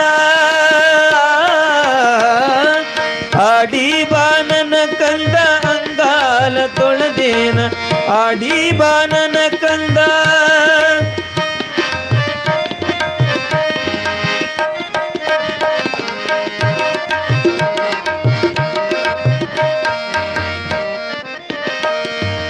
ಜನಕರಾಯನ ಮಗಳು ವನಕ್ಕೆ ತೊಟ್ಟಿಲ ಕಟ್ಟಿ ಜನಕರಾಯನ ಮಗಳು ವನಕ್ಕೆ ತೊಟ್ಟಿಲ ಕಟ್ಟಿ ಲವಕುಶರನಿಟ್ಟು ತೂಗ್ಯಾಳ ಲವಕುಶರನಿಟ್ಟು ತೂಗ್ಯಾಳ ಸೀತಮ್ಮ ನಗು ನಗುತ್ತ ವನವಾಸ ಕಳೆದಾಳ ನಗು ನಗುತ್ತ ವನವಾಸ ಕಳೆದಾಳ ಆಡಿ ಬಾನನ ಕಂದ ಅಂಗಾಲ ತೊಳೆದೇನ ಆಡಿ ಬಾನನ ಕಂದ ಅಂಗಾಲ ತೊಳೆದೇನ ತೆಂಗಿನಕಾಯಿ ತಿಳನೀರ ತೆಂಗಿನಕಾಯಿ ಇಳನೀರ ತಕ್ಕೊಂಡು ಬಂಗಾರದ ಮೊಗವ ತೊಳೆದೇನ ಬಂಗಾರದ ಮೊಗವ ಬಂಗಾರದ ಮೊಗವ ಬಂಗಾರದ ಮೊಗವ ತೊಳೆದೇನ. ಆ ತಾಯಿಯ ಭಾವ, ತಾಯಿಯ ಪ್ರೀತಿ ಹೇಗದ ನೋಡ್ರಿ. ಆಡಿ ಬಾ ನನ್ನ ಕಂದ ಅಂಗಾಲ ತೊಳೆದೇನ, ತೆಂಗಿನಕಾಯಿ ತಿಳಿನೀರ ತೊಕ್ಕೊಂಡು ಬಂಗಾರದ ಮುಖವ ತೊಳೆದೇನ. ನೋಡ್ರಿ ಎಷ್ಟು ಭಾವ ಹೆಂಗದ ತಾಯಿಯ. ಆಡಿ ಬಾ ನನ್ನ ಕಂದ ಅಂಗಾಲ ತೊಳೆದೇನ. ಎದರಿಂದ ತುಳಿತಾಳಂತ ಅಂಗಾಲ? ಎದರಿಂದ ತೊಳಿತೀನಲ್ಲ ತಾಯಿ? ತೆಂಗಿನಕಾಯಿ ತಿಳಿನೀರ ತೊಕ್ಕೊಂಡು, ಆ ತೆಂಗಿನಕಾಯಿಯೊಳಗಿರುವಂಥ ನೀರೇನದಲ್ಲ ತಿಳಿ ನೀರು, ಆ ನೀರಿನಿಂದ ತೊಳೆದೇನ, ಬಂಗಾರದ ಮುಖವ ತೊಳೆದೇನ. ನೋಡ್ರಿ ಎಷ್ಟೊಂದು ಭಾವ, ತಾಯಿಯ ಭಾವ. ಇವತ್ತಿನ ದಿನಮಾನದೊಳಗ ನಳದೊಳಗೆ ಬಂದಿರುವಂಥ ನೀರಿನಿಂದ ತೊಳೆಯಕನ ಬ್ಯಾಸರ ನಮ್ಮ ತಾಯಿಯಂದಿರಿಗೆ, ಮಕ್ಕಳನ್ನು. ನಳದಿಂದ ಬಂದಿರುವಂಥ ನೀರನ್ನ ಆ ನೀರಿನಿಂದ ತೊಳೆಯಕ್ಕೆ ಬ್ಯಾಸರ. ಮಕ್ಕಳಿಗೆ ಹಾಲನ್ನು ಕುಡಿಸುವುದು ಸಹಿತ ಬ್ಯಾಸರ. ಆ ಎದೆಯ ಅಮೃತವನ್ನ ಮಕ್ಕಳಿಗೆ ಕುಡಿಸುವುದು ಬ್ಯಾಸರ. ಯಾಕ? ಅದು ಸಹಿತ ಆಗ್ತಾ ಇಲ್ಲ. ಯಾಕ? ಸೌಂದರ್ಯ ಹಾಳಾಗ್ತದ. ಎದೆಯ ಹಾಲನ್ನ ಮಗುವಿಗೆ, ಆ ಹಡೆದಿರುವಂಥ ಮಗನಿಗೆ, ಮಗಳಿಗೆ, ಮಗುವಿಗೆ ಕುಡಿಸಿದ್ರ ಸೌಂದರ್ಯ ಎಲ್ಲಿ ಕುಗ್ಗಿ ಹೋಗ್ತದೋ ಏನೋ, ಕಡಿಮೆ ಆಗ್ತದೋ ಏನೋ ಅಂತ ತಿಳ್ಕೊಂಡು ಇವತ್ತಿನ ದಿನಮಾನದೊಳಗ ಹಾಲನ್ನು ಸಹಿತ ಕುಡಿಸೋದಿಲ್ಲ. ನೋಡಿ, ಭಗವಂತ ಮಾಡಿರುವಂಥ ಅಮೃತ ಅದು ಹಾಲು. ಭಗವಂತ ಮಾಡಿರುವಂಥ ಅಮೃತ ಹಾಲದು. ನಮಗೆ ನಿಮಗೆ ಮಾಡ್ಲಿಕ್ಕೆ ಆಗ್ತದೇನು? ಅದನ್ನು ಆಗ್ತದೇನು? ಆ ರೊಟ್ಟಿ, ಪಲ್ಯ, ಅನ್ನ, ನಾನಾ ಥರ ಪದಾರ್ಥಗಳನ್ನು, ಆಹಾರವನ್ನು ಉಂಡು ಹಾಲಾಗುತ್ತದಲ್ಲ ಎದೆಯೊಳಗೆ. ಅದು ಹೆಂಗ? ಮಗುವಿಗೆ ಜನ್ಮವನ್ನು ಕೊಟ್ಟಾಗ ಆ ಎದೆಯ ಒಳಗಿಂದ ಅಮೃತದ ಹಾಲು ಚಿಮ್ತಾನ ಭಗವಂತ. ಅಲ್ಲಿವರೆಗೂ ಬರೋದಿಲ್ಲ ಹಾಲು. ಅಷ್ಟೊಂದು ಸೃಷ್ಟಿಯ ನೋಡ್ರಿ, ಭಗವಂತನ ಆಟ ಹೆಂಗದ ನೋಡ್ರಿ. ಈಗ ವಿಜ್ಞಾನಿಗಳು ಏನೇನ ಕಂಡು ಹಿಡಿದಿದ್ದಾರ, ತಂತ್ರಜ್ಞಾನಿಗಳು, ವಿಜ್ಞಾನಿಗಳು ಏನೆಲ್ಲವನ್ನ ಕಂಡು ಹಿಡಿದಾರ. ಆದರೆ ಅವ್ರ ಕೈಯಾಗ ನಾವು ಉಣ್ಣುವಂಥ, ತಾಯಿ ಉಣ್ಣುವಂಥ ರೊಟ್ಟಿಯಾಗಲಿ, ಅನ್ನವಾಗಲಿ, ಆ ಆಹಾರದ ಪದಾರ್ಥವನ್ನು ಕೈಯಾಗ ಕೊಟ್ಟರೆ ಹಾಲು ಮಾಡಲಿಕ್ಕೆ ಸಾಧ್ಯವೇನು? ಜಗತ್ತಿನೊಳಗೆ ಆಗ್ತದೇನು? ಸಾಧ್ಯ ಇಲ್ಲ, ಸಾಧ್ಯವಿಲ್ಲ. ಹಾಗಾಗಿ ನಾ ಮೊದಲಿಗೆ ತಾಯಿಯ ಋಣವನ್ನು ತೀರಿಸಲಿಕ್ಕೆ ಸಾಧ್ಯವಿಲ್ಲ ಅಂತ ಅದಕ್ಕೆ ಹೇಳಿದೆ. ತಾಯಿ ಇಲ್ಲಿ ಮಗುವನ್ನ ನೋಡಿ ಲಾಲನೆ ಪಾಲನೆ ಮಾಡ್ತಾ, ಮುದ್ದಾಡ್ತಾ, ಆ ಮಗುವನ್ನ ಅಪ್ಪಿಕೊಂಡು ಗಲ್ಲಕ್ಕ ಮುತ್ತಿಟ್ಟು, ಆಡಿಬಾನನ ಕಂದ ಅಂಗಾಲ ತೊಳೆದೇನ, ತೆಂಗಿನಕಾಯಿ ತಿಳಿನೀರ ತೊಕ್ಕೊಂಡು ಬಂಗಾರದ ಮುಖವನ್ನು ತೊಳೆದೇನ. ನೋಡ್ರಿ, ಅದು ಕಪ್ಪ ಇರಲಿ, ಆ ತಾಯಿಗೆ ಮಗು ಕಪ್ಪು ಹೆಗ್ಗಣ ಆಗಿರಲಿ, ಆದರೆ ಅದು ಬಂಗಾರದ ಮುಖ. ಬಂಗಾರದ ಮುಖ ತಾಯಿಗೆ, ಬಂಗಾರದ ಮುಖ ಅದು. ಮಗನ ಬಾಯಿ ಆಗಲಿ, ಮೂಗಾಗಲಿ, ಸೊಟ್ಟ ಇರಲಿ, ಹಂಗ ಇರಲಿ, ಅದು ಆ ತಾಯಿಗೆ ಮಗನೇ ರಾಜ, ಮಗನೇ ಎಲ್ಲ. ಆ ತಾಯಿಯ ಭಾವ ಹೆಂಗದ ನೋಡ್ರಿ. ಮುಂದೆ ಹೇಳ್ತಾಳ, ಅತ್ತಾರೆ ಅಳಲೆವ್ವ ಈ ಕೂಸು ನನಗೆ ಇರಲಿ, ಕೆಟ್ಟಾರೆ ಕೆಡಲಿ ಮನೆಗೆಲಸ. ಅತ್ತಾರೆ ಅಳಲೆವ್ವ, ಹತ್ರ ಅಳಲಿ ಈ ಮಗು, ಕೆಟ್ಟರೆ ಕೆಡಲಿ ಈ ಮನೆಗೆಲಸ. ನೋಡಿ, ಉತ್ತಮ ಮಕ್ಕಳು ಇರಲ್ಲವ್ವ ಮನೆ ತುಂಬ ಮಕ್ಕಳು ಇರಲಂತ ಎಷ್ಟೊಂದು ಆಸೆಯಿಂದ, ಭಾವದಿಂದ ಆ ಮಗನನ್ನು ಕೊಂಡಾಡ್ತಾಳೆ, ಬೆಳೆಸ್ತಾಳೆ. ಈ ಥರನಾಗಿ ಮುಂದೆ ಹೇಳಿಲ್ಲು ಆ ಜನಪದದೊಳಗ, ಕೂಸಿದ್ದ ಮನೆಯೊಳಗ ಬೀಸಣಿಕೆ ಯಾತಕ್ಕ, ಕೂಸಿದ್ದ ಮನೆಯೊಳಗ ಬೀಸಣಿಕೆ ಯಾತಕ್ಕ, ಕೂಸು ಕಂದಯ್ಯ ಒಳ ಹೊರಗ ಆಡಿದರ. ನೋಡ್ರಿ, ಆ ಕೂಸು ಕಂದಯ್ಯ ಒಳಗ ಹೊರಗ ಆಡಿದರ ಬೀಸಣಿಕೆಯ ಗಾಳಿ ಸುಳಿದಾವ ಸುಳಿದಾವ. ನೋಡ್ರಿ, ಕೂಸಿದ್ದ ಮನೆಯೊಳಗೆ ಬೀಸಣಿಕೆ ಯಾಕಂತ ಹೇಳ್ತಾಳೆ ಆಕಿ ತಾಯಿ. ಅಷ್ಟೊಂದು ತಂಪಂತ ಮಗು ಮನೆಯೊಳಗೆ ಇದ್ರೆ, ಕೂಸು ಮನೆಯೊಳಗಿದ್ರೆ ಮನೆಯೇ ತಂಪಾಗಿರ್ತದಂತ. ಓಡಾಡ್ತಾ ಇದ್ರೆ ಮನೆಯೊಳಗ ಆ ಕಡೆ ಈ ಕಡೆ ಅಳುತ್ತಾ ಇದ್ರೆ ಮನೆಯೇ ತಂಪಾಗಿರ್ತದಂತ. ಮತ್ತ್ಯಾಕ ಬೀಸಣಿಕೆ ನನಗ? ಕೂಸು ಕಂದಯ್ಯ ಒಳಗ ಹೊರಗ ಆಡಿಬಿಟ್ರೆ ಸಾಕು, ಆ ಬೀಸಣಿಕೆಯ ಗಾಳಿ ಸುಳಿದಾದ ಸುಳಿದಾದ. ನೋಡ್ರಿ, ಮುಂದೆ ಹೇಳಿದ್ಲು ತಾಯಿ, ಆ ಮಗುವನ್ನ ಬೆಳೆಸ್ತಾ ಬೆಳೆಸ್ತಾ ಹೇಳ್ತಾಳ, ಆಚಾರಕ್ಕರಸಾಗು, ನೀತಿಗೆ ಪ್ರಭುವಾಗು, ಮಾತಿನಲ್ಲಿ ಚೂಡಾಮಣಿಯಾಗು, ಜ್ಯೋತಿಯಾಗು ನೀನು ಜಗಕ್ಕೆಲ್ಲ. ಜಗಕ್ಕೆಲ್ಲ ಏನಾಗಬೇಕು? ಜ್ಯೋತಿ ಆಗಬೇಕು. ಜ್ಯೋತಿ ಏನು ಕೊಡ್ತದ? ಜ್ಯೋತಿ ಏನು ಕೊಡ್ತದ? ಸುತ್ತೆಲ್ಲ ಬೆಳಕನ್ನು ಕೊಡ್ತದ. ಸುತ್ತೆಲ್ಲ ಬೆಳಕನ್ನು ಕೊಡ್ತದ. ಆಚಾರದೊಳಗ ವಿಚಾರದೊಳಗ ನೀನು ಏನಾಗಬೇಕು? ಅರಸನಾಗಬೇಕು ಮಗನೇ. ಆಚಾರದೊಳಗ ವಿಚಾರದೊಳಗ. ಆಚಾರ ಅಂತಂದ್ರೆ ಸ್ವಚ್ಛ ಸ್ವಚ್ಛ ಸ್ವಚ್ಛ. ನೀನು ಆಚಾರದೊಳಗ ಅರಸನಾಗಬೇಕು, ನೀತಿಯೊಳಗ ಪ್ರಭು ಆಗಬೇಕು. ನೀತಿಯೊಳಗ ಪ್ರಭು ಆಗು, ಮಾತಿನಲ್ಲಿ ಚೂಡಾಮಣಿಯಾಗು. ನನ್ನ ಕಂದ ಜ್ಯೋತಿ ಆಗು ನೀನು ಜಗಕ್ಕೆಲ್ಲ. ಜ್ಯೋತಿ ಆಗಬೇಕಂತ. ಬೆಂಕಿ ಹಚ್ಚೋದಲ್ಲ, ಬೆಂಕಿ ಹಚ್ಚುವಂತ ಮಗಳಾಗಲಿ ಮಗನಾಗಲಿ ಅಲ್ಲ. ಜ್ಯೋತಿ ಆಗು ನೀ ಜಗಕ್ಕೆಲ್ಲ. ಬೆಳಕನ್ನ ಚೆಲ್ಲುವಂತೆ ಆ ಜ್ಯೋತಿ ಹಂಗೆ ಬೆಳಕು ಕೊಡ್ತದಲ್ಲ, ಹಾಗೆ ಜಗತ್ತಿಗೆ ಮನಿಗೆ ಅಷ್ಟೇ ಅಲ್ಲ, ಜ್ಯೋತಿ ಆಗು ನೀ ಜಗಕ್ಕೆಲ್ಲ ಅಂದ್ಲು ತಾಯಿ. ಈ ಹುಟ್ಟಿರುವಂಥ ಮನಿಗೆ ಅಷ್ಟೇ ಅಲ್ಲ, ಈ ಜಗತ್ತಿಗೆ ನೀನು ಜ್ಯೋತಿ ಆಗು ಕಂದ ಅಂತ ಭಾವ ತುಂಬಿ ಆ ಮಗುವನ್ನ ಬೆಳೆಸ್ತಾಳೆ ಬೆಳೆಸ್ತಾಳೆ. ಆ ಮಗುವನ್ನ ಮುದ್ದಾಡ್ತಾ ಇಲ್ಲಿ ಬೆಳೆಸ್ತಾ ಇಲ್ಲಿ ನಾಗಲಿಂಗನನ್ನ ಲಾಲನೆಯಿಂದ ಪಾಲನೆಯಿಂದ ಮುದ್ದಾಡ್ತಾ ಬೆಳೆಸ್ತಾ ಇದ್ದಾಳೆ. ಆ ತೊಟ್ಟಿಲದೊಳಗ ಮಗು ಮಲಗಿದಾಗ ಹಾಡ್ತಾಳೆ ಏನು? ಮಲಗಯ್ಯ ಕಂದ ನಿನ್ನ ಮಾತು ಚಂದ, ಮಲಗಯ್ಯ ಕಂದ ನಿನ್ನ ಮಾತು ಚಂದ. ನೋಡಿ, ಮನೆ ಮನವ ಬೆಳಗುವ ಹುಣ್ಣಿಮೆ ಚಂದ್ರ, ಮನೆ ಮನವ ಬೆಳಗುವಂತ ಹುಣ್ಣಿಮೆ ಚಂದ್ರ ನೀನು, ಮಲಗಯ್ಯ ಕಂದ ನಿನ್ನ ಮಾತು ಚಂದ. ಆ ಮಗುವಿದ್ದಾಗ ಆ ತೊದಲು ಮಾತುಗಳು ಕೇಳೋದೇ ಒಂದು ಆನಂದ, ಕೇಳೋದೇ ಒಂದು ಆನಂದ, ಸಂತೋಷ. ಆ ತೊದಲು ನುಡಿಗಳು ಏನು ನುಡಿತವಲ್ಲ ಮಗು ಆಗಿದ್ದಾಗ ಕೇಳಲಿಕ್ಕೆ ಆನಂದ.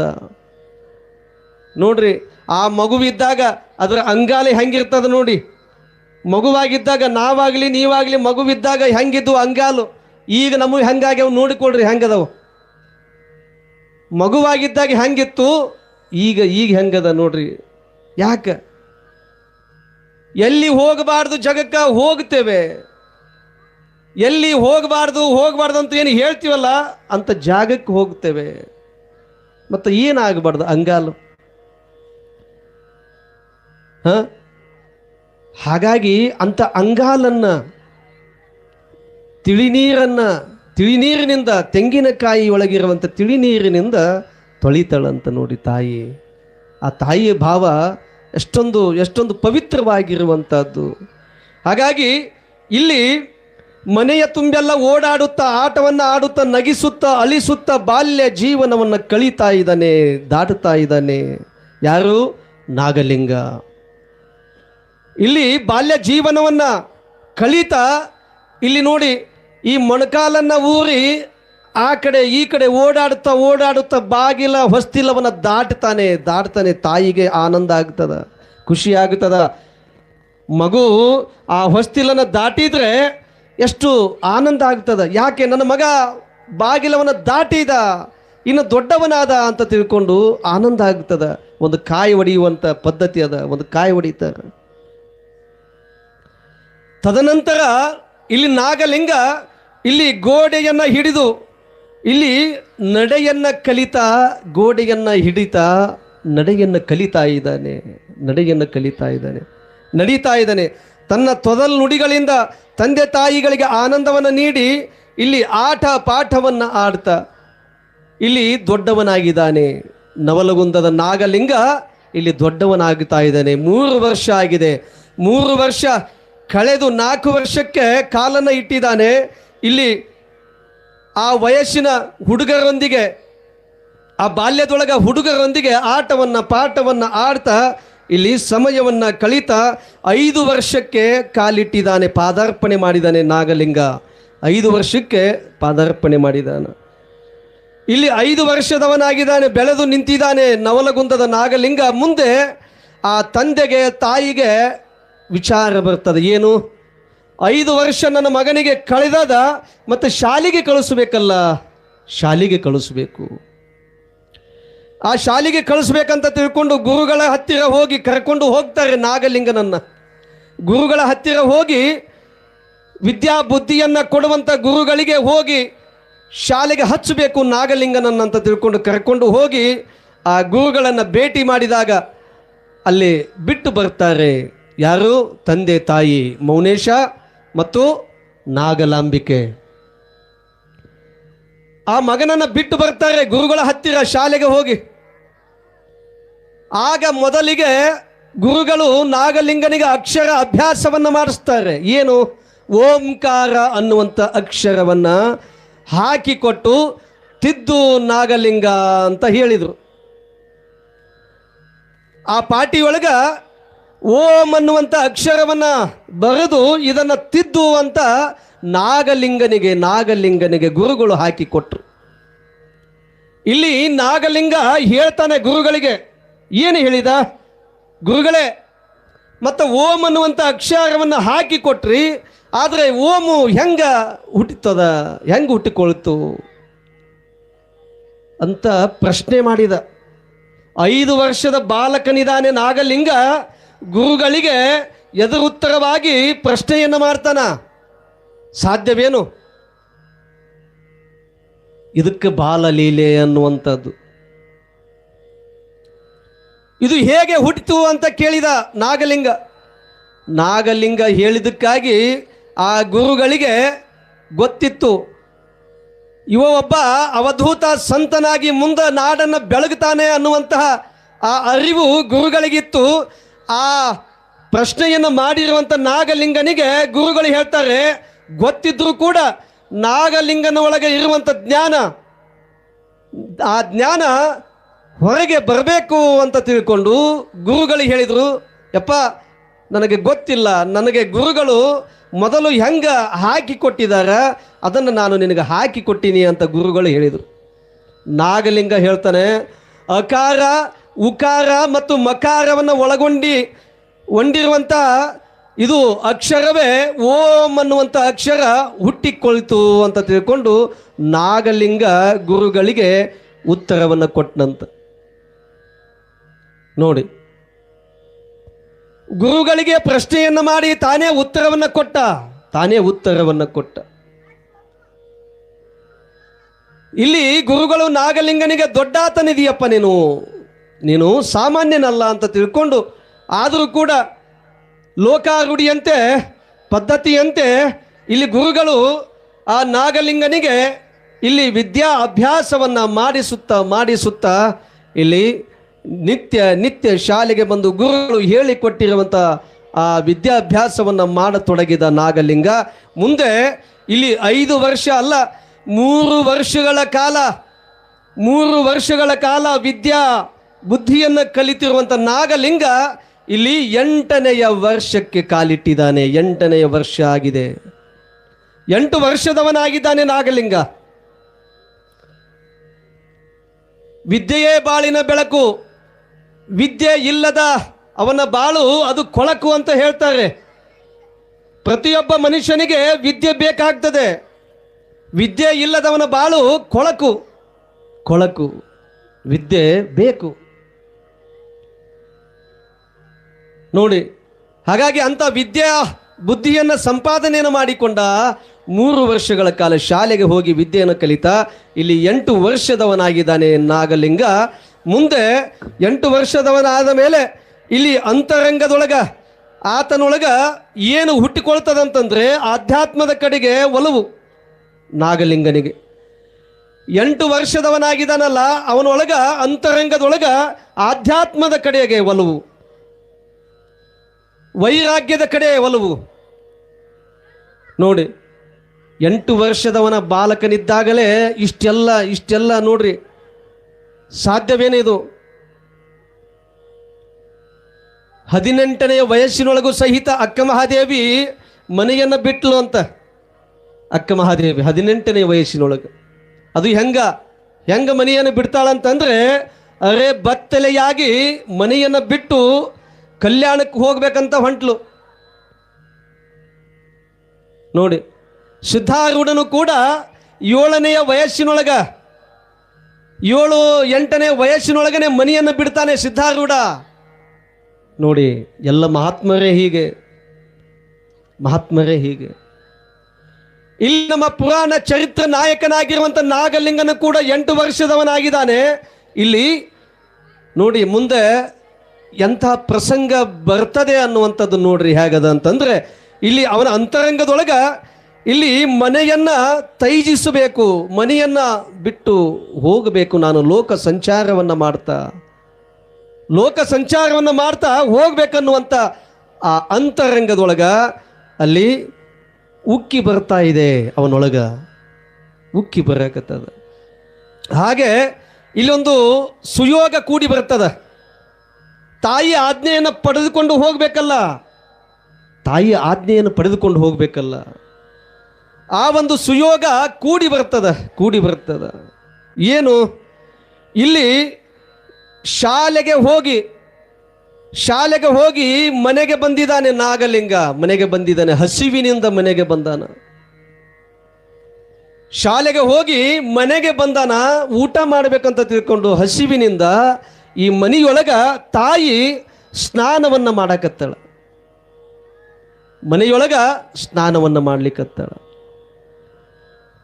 ಇಲ್ಲಿ ಅಡಿಗೆಯ ಮನೆಯೊಳಗನೆ ಸ್ನಾನ ಮಾಡುವಂತಹ ನೀವೇನಂತೀರೋ ಅದಕ್ಕೆ, ಸ್ನಾನದ ಕೊಠಡಿ ಅಂತೀರೋ ಏನೋ ಬಚ್ಚಲ್ ಅಂತೀರೋ, ನಿಮ್ಮ ಭಾಷೆಯೊಳಗೆ ಹೇಳ್ಬೇಕು ಮತ್ತದನ್ನು. ಆವಾಗೆಲ್ಲ ಅಡಿಗೆ ಮನೆಯೊಳಗೆ ಇರ್ತಿತ್ತದು ಬಚ್ಚಲ, ಈಗೆಲ್ಲ ಸಪ್ರೇಟ್ ಆಗಿ ಅದ. ಆವಾಗೆಲ್ಲ ಅಡಿಗೆ ಮನೆಯೊಳಗನೆ ಇರ್ತಾ ಇತ್ತು. ಹಾಗೆ ಇಲ್ಲಿ ಅಡಿಗೆ ಮನೆಯೊಳಗ ಆ ಬಚ್ಚಲದೊಳಗ ಸ್ನಾನದ ಆ ಒಂದು ಗ್ರಹದೊಳಗ ಇಲ್ಲಿ ತಾಯಿಯಾದವಳು ನಾಗಲಾಂಬಿಕೆ ಸ್ನಾನವನ್ನು ಮಾಡ್ತಿದ್ದಾಳೆ, ಸ್ನಾನವನ್ನು ಮಾಡಕತ್ತಾಳೆ. ಇಲ್ಲಿ ನಾಗಲಿಂಗ ಓಡಿ ಬಂದ, ಶಾಲೆಯಿಂದ ಬಂದು ಹಸಿವಿನಿಂದ ಬಂದು ಬಾಗಿಲವನ್ನು ತಟ್ಟುತ್ತಾನೆ, ತೆಗೆಯಲಿಕ್ಕೆ ಪ್ರಯತ್ನ ಮಾಡ್ತಾನೆ ನಾಗಲಿಂಗ. ಬಾಗಿಲವನ್ನು ತೆಗಿಲಿಕ್ಕೆ ಪ್ರಯತ್ನ ಮಾಡಿದ, ದೂಕಿದ, ತಳ್ಳಿದ, ಸಪ್ಪಳಾಯಿತು, ಜೋರಾಗಿ ತಳ್ಳಿದ, ಸಪ್ಪಳಾಯಿತು. ತಾಯಿ ಹೇಳ್ತಾಳೆ, ಕದ ತೆಗೆದವರು ಯಾರು ಅಂತ ತಿಳ್ಕೊಂಡು ಪ್ರಶ್ನೆ ಮಾಡಿದ್ಲು ತಾಯಿ.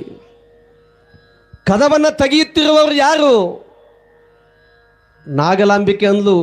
ಕೇಳಿದಾಗ ನಾಗಲಿಂಗಂತನ, ನಾನು ತಾಯೇ ನಾಗಲಿಂಗ ಅಂತ ಹೇಳಿದ. ಸ್ನಾನವನ್ನು ಮಾಡುತ್ತಿರುವೆ, ಕದವನ್ನು ತೆಗಿಬೇಡ ಅಂತ ನಾಗಲಾಂಬಿಕೆ ಹೇಳಿದ್ಲು. ಮಗನೇ ನಾಗಲಿಂಗ, ಸ್ನಾನವನ್ನು ಮಾಡುತ್ತಿರುವೆ, ಕದವನ್ನು ತೆಗಿಬೇಡಪ್ಪ ಅಂತ ತಾಯಿ ಹೇಳಿದ್ಲು. ಆದರೆ ನಾಗಲಿಂಗ ಹಠಮಾರಿ ಇದ್ದ.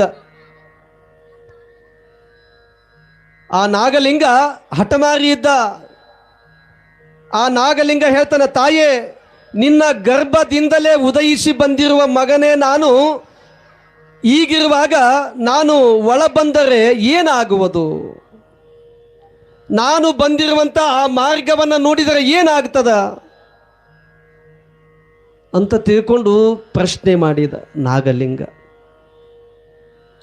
ನೋಡಿ ಎಂತಹ ಪ್ರಶ್ನೆ! ತಾಯೇ, ನಿನ್ನ ಗರ್ಭದಿಂದಲೇ ಉದಯಿಸಿ ನಾನು ಬಂದಿರುವೆ, ಆ ಗರ್ಭದಿಂದ ಉದಯಿಸಿ ಬಂದಿರುವಂಥ ಮಗನೇ ನಾನು, ಮತ್ತು ಒಳಗೆ ಬಂದರೆ ಏನಾಗ್ತದ ಅಂತ ಪ್ರಶ್ನೆ ಮಾಡಿದ. ನೋಡ್ರಿ, ಅಂತಹ ಚಿಕ್ಕ ವಯಸ್ಸಿನೊಳಗೆ ಎಂತಿಂಥ ಪ್ರಶ್ನೆಗಳು, ಎಂತಿಂಥ ಮಾತುಗಳು. ಹಾಗಾಗಿನೇ ಅವಧೂತ ಅನ್ನುವಂಥದ್ದು, ಅಂಥವರಿಗೆ ಅವಧೂತ.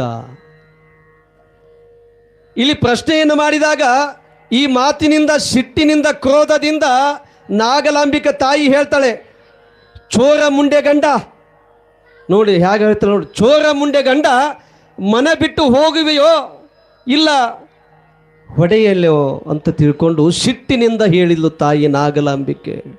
ಚೋರ ಮುಂಡೆ ಗಂಡ ಮನೆ ಬಿಟ್ಟು ಹೋಗುವೆಯೋ ಇಲ್ಲ ಹೊಡೆಯಲೋ ಅಂತ ಹೇಳಿದಾಗ ಆ ನಾಗಲಿಂಗನಿಗೆ ಆ ಮಾತುಗಳೇ ಬೇಕಾಗಿತ್ತು. ನಾಗಲಿಂಗನಿಗೆ ಆ ತಾಯಿಯ ಆಜ್ಞೆಯ ಆ ಮಾತುಗಳೇ ಬೇಕಾಗಿತ್ತು. ನಾಗಲಿಂಗ ಇಲ್ಲಿ ಆ ತಾಯಿ ಈ ರೀತಿಯಾಗಿ ಅಂದಾಗ ಇದೇ ಒಂದು ಮಾತು ಸಾಕು ತಾಯಿ, ನಿನ್ನ ಆಜ್ಞೆ ಆಯಿತು ಅಂತ ತಿಳ್ಕೊಂಡು ಮನೆಯನ್ನು ಬಿಟ್ಟು ಹೊರಟು ಹೋದನಂತೆ. ಮನೆಯನ್ನು ಬಿಟ್ಟು ಹೊರಟು ಹೋದ. 8 ವರ್ಷದ ಬಾಲಕನಾಗಿರುವಂಥ ನವಲಗುಂದದ ನಾಗಲಿಂಗ ಮನೆಯನ್ನು ಬಿಟ್ಟು ಊರನ್ನು ಬಿಟ್ಟು ಹೊರಟು ಹೋದ. ತಾಯಿ ಆಡಿರುವಂಥ ಆ ಮಾತಿನಿಂದ ಅಲ್ಲ, ಅವಳ ಅಪ್ಪಣೆಯೇ ಬೇಕಾಗಿತ್ತು. ತಾಯಿಯ ಅಪ್ಪಣೆ ಬೇಕಾಗಿತ್ತು, ಅವಳ ಆಜ್ಞೆ ಬೇಕಾಗಿತ್ತು. ಊರ ಬಿಟ್ಟು ಮನೆಯ ಬಿಟ್ಟು ಸಂಚಾರವನ್ನು ಮಾಡ್ತಾ ಹೋಗ್ಬೇಕನ್ನುವಂತಹ ಅವನೊಳಗ ಇತ್ತು. ತಾಯೇ ನಿನ್ನ ಆಜ್ಞೆ ಆಯ್ತಲ್ಲ ಅಂತ ತಿಳ್ಕೊಂಡು ಮುಂದೆ ಹೊರಟೇ ಬಿಟ್ಟ. ಊರ ದಾಟಿ ಹೋಗೇ ಬಿಟ್ಟ. ಹೋದ ಮೇಲೆ ತಾಯಿ ಸ್ನಾನವನ್ನು ಮಾಡಿ ಬಂದು ಬಾಗಿಲವನ್ನು ತೆಗೆದು ನೋಡ್ತಾಳೆ. ಮಗ ಹಸಿವಿನಿಂದ ಬಂದಾನಂತ ತಿಳ್ಕೊಂಡು, ಮಗನೇ ನಾಗಲಿಂಗ ಎಲ್ಲದಿಯಪ್ಪ ಅಂತ ತಿಳ್ಕೊಂಡು ನೋಡ್ತಾಳೆ. ಆ ಕಡೆ ಈ ಕಡೆ ನೋಡ್ತಾಳೆ, ಎಲ್ಲೂ ಇಲ್ಲ ನಾಗಲಿಂಗ. ಸುತ್ತ ಎಲ್ಲ ಮನೆಯ ತುಂಬೆಲ್ಲ ನೋಡಿದಾಗ ನಾಗಲಿಂಗ ಎಲ್ಲೂ ಇಲ್ಲ. ಆ ಮನೆಯ ಮುಂದೆ ಆ ಕಡೆ ಈ ಕಡೆ ಅಕ್ಕಪಕ್ಕದ ಕಡೆಗೆ ಮನೆಗೆ ಬಂದು ವಿಚಾರವನ್ನು ಮಾಡಿ ನೋಡ್ತಾಳೆ, ಎಲ್ಲೂ ಇಲ್ಲ ನಾಗಲಿಂಗ. ಮಗನೇ ಹಸಿವಿನಿಂದ ಬಂದಿದ್ಯಲ್ಲಪ್ಪ, ಎಲ್ಲದಿಯಾ? ಊಟಕ್ಕೆ ಕೊಡ್ತೀನಿ ಬಾ, ಊಟ ಮಾಡು ಬಾ ಅಂತ ತಿಳ್ಕೊಂಡು ಇಲ್ಲಿ ತಾಯಿ ಹುಡುಕಾಡ್ತಾಳೆ. ತಾಯಿ ನೋಡ್ತಾಳೆ, ಸಿಗ್ತಾ ಇಲ್ಲ ನವಲಗುಂದದ ನಾಗಲಿಂಗ, ಸಿಗ್ತಾ ಇಲ್ಲ. ಎಲ್ಲಿಗೆ ಹೋದ? ಊರ ಬಿಟ್ಟು ಹೋಗೇ ಬಿಟ್ಟಿದ್ದಾನೆ. ಈ ಮಾತುಗಳನ್ನು, ಈ ಸುದ್ದಿಯ ವಿಚಾರವನ್ನು ಕೇಳಿ ಇಲ್ಲಿ ಮೌನೇಶ್ವರನು ಕೂಡ ಆ ಕಡೆ ಈ ಕಡೆ ತಂದೆಯಾಗಿರುವಂಥ ಮೌನೇಶ ಹುಡುಕಾಡ್ತಾನೆ. ಅವರು ಇರುವಂಥ ಆ ಓಣಿಯನ್ನು ಬಿಟ್ಟು ಮತ್ತೊಂದು ಓಣಿ ಹೀಗೆ ಎಲ್ಲ ಕಡೆ ಹುಡುಕಾಡಿ ನೋಡ್ತಾರೆ.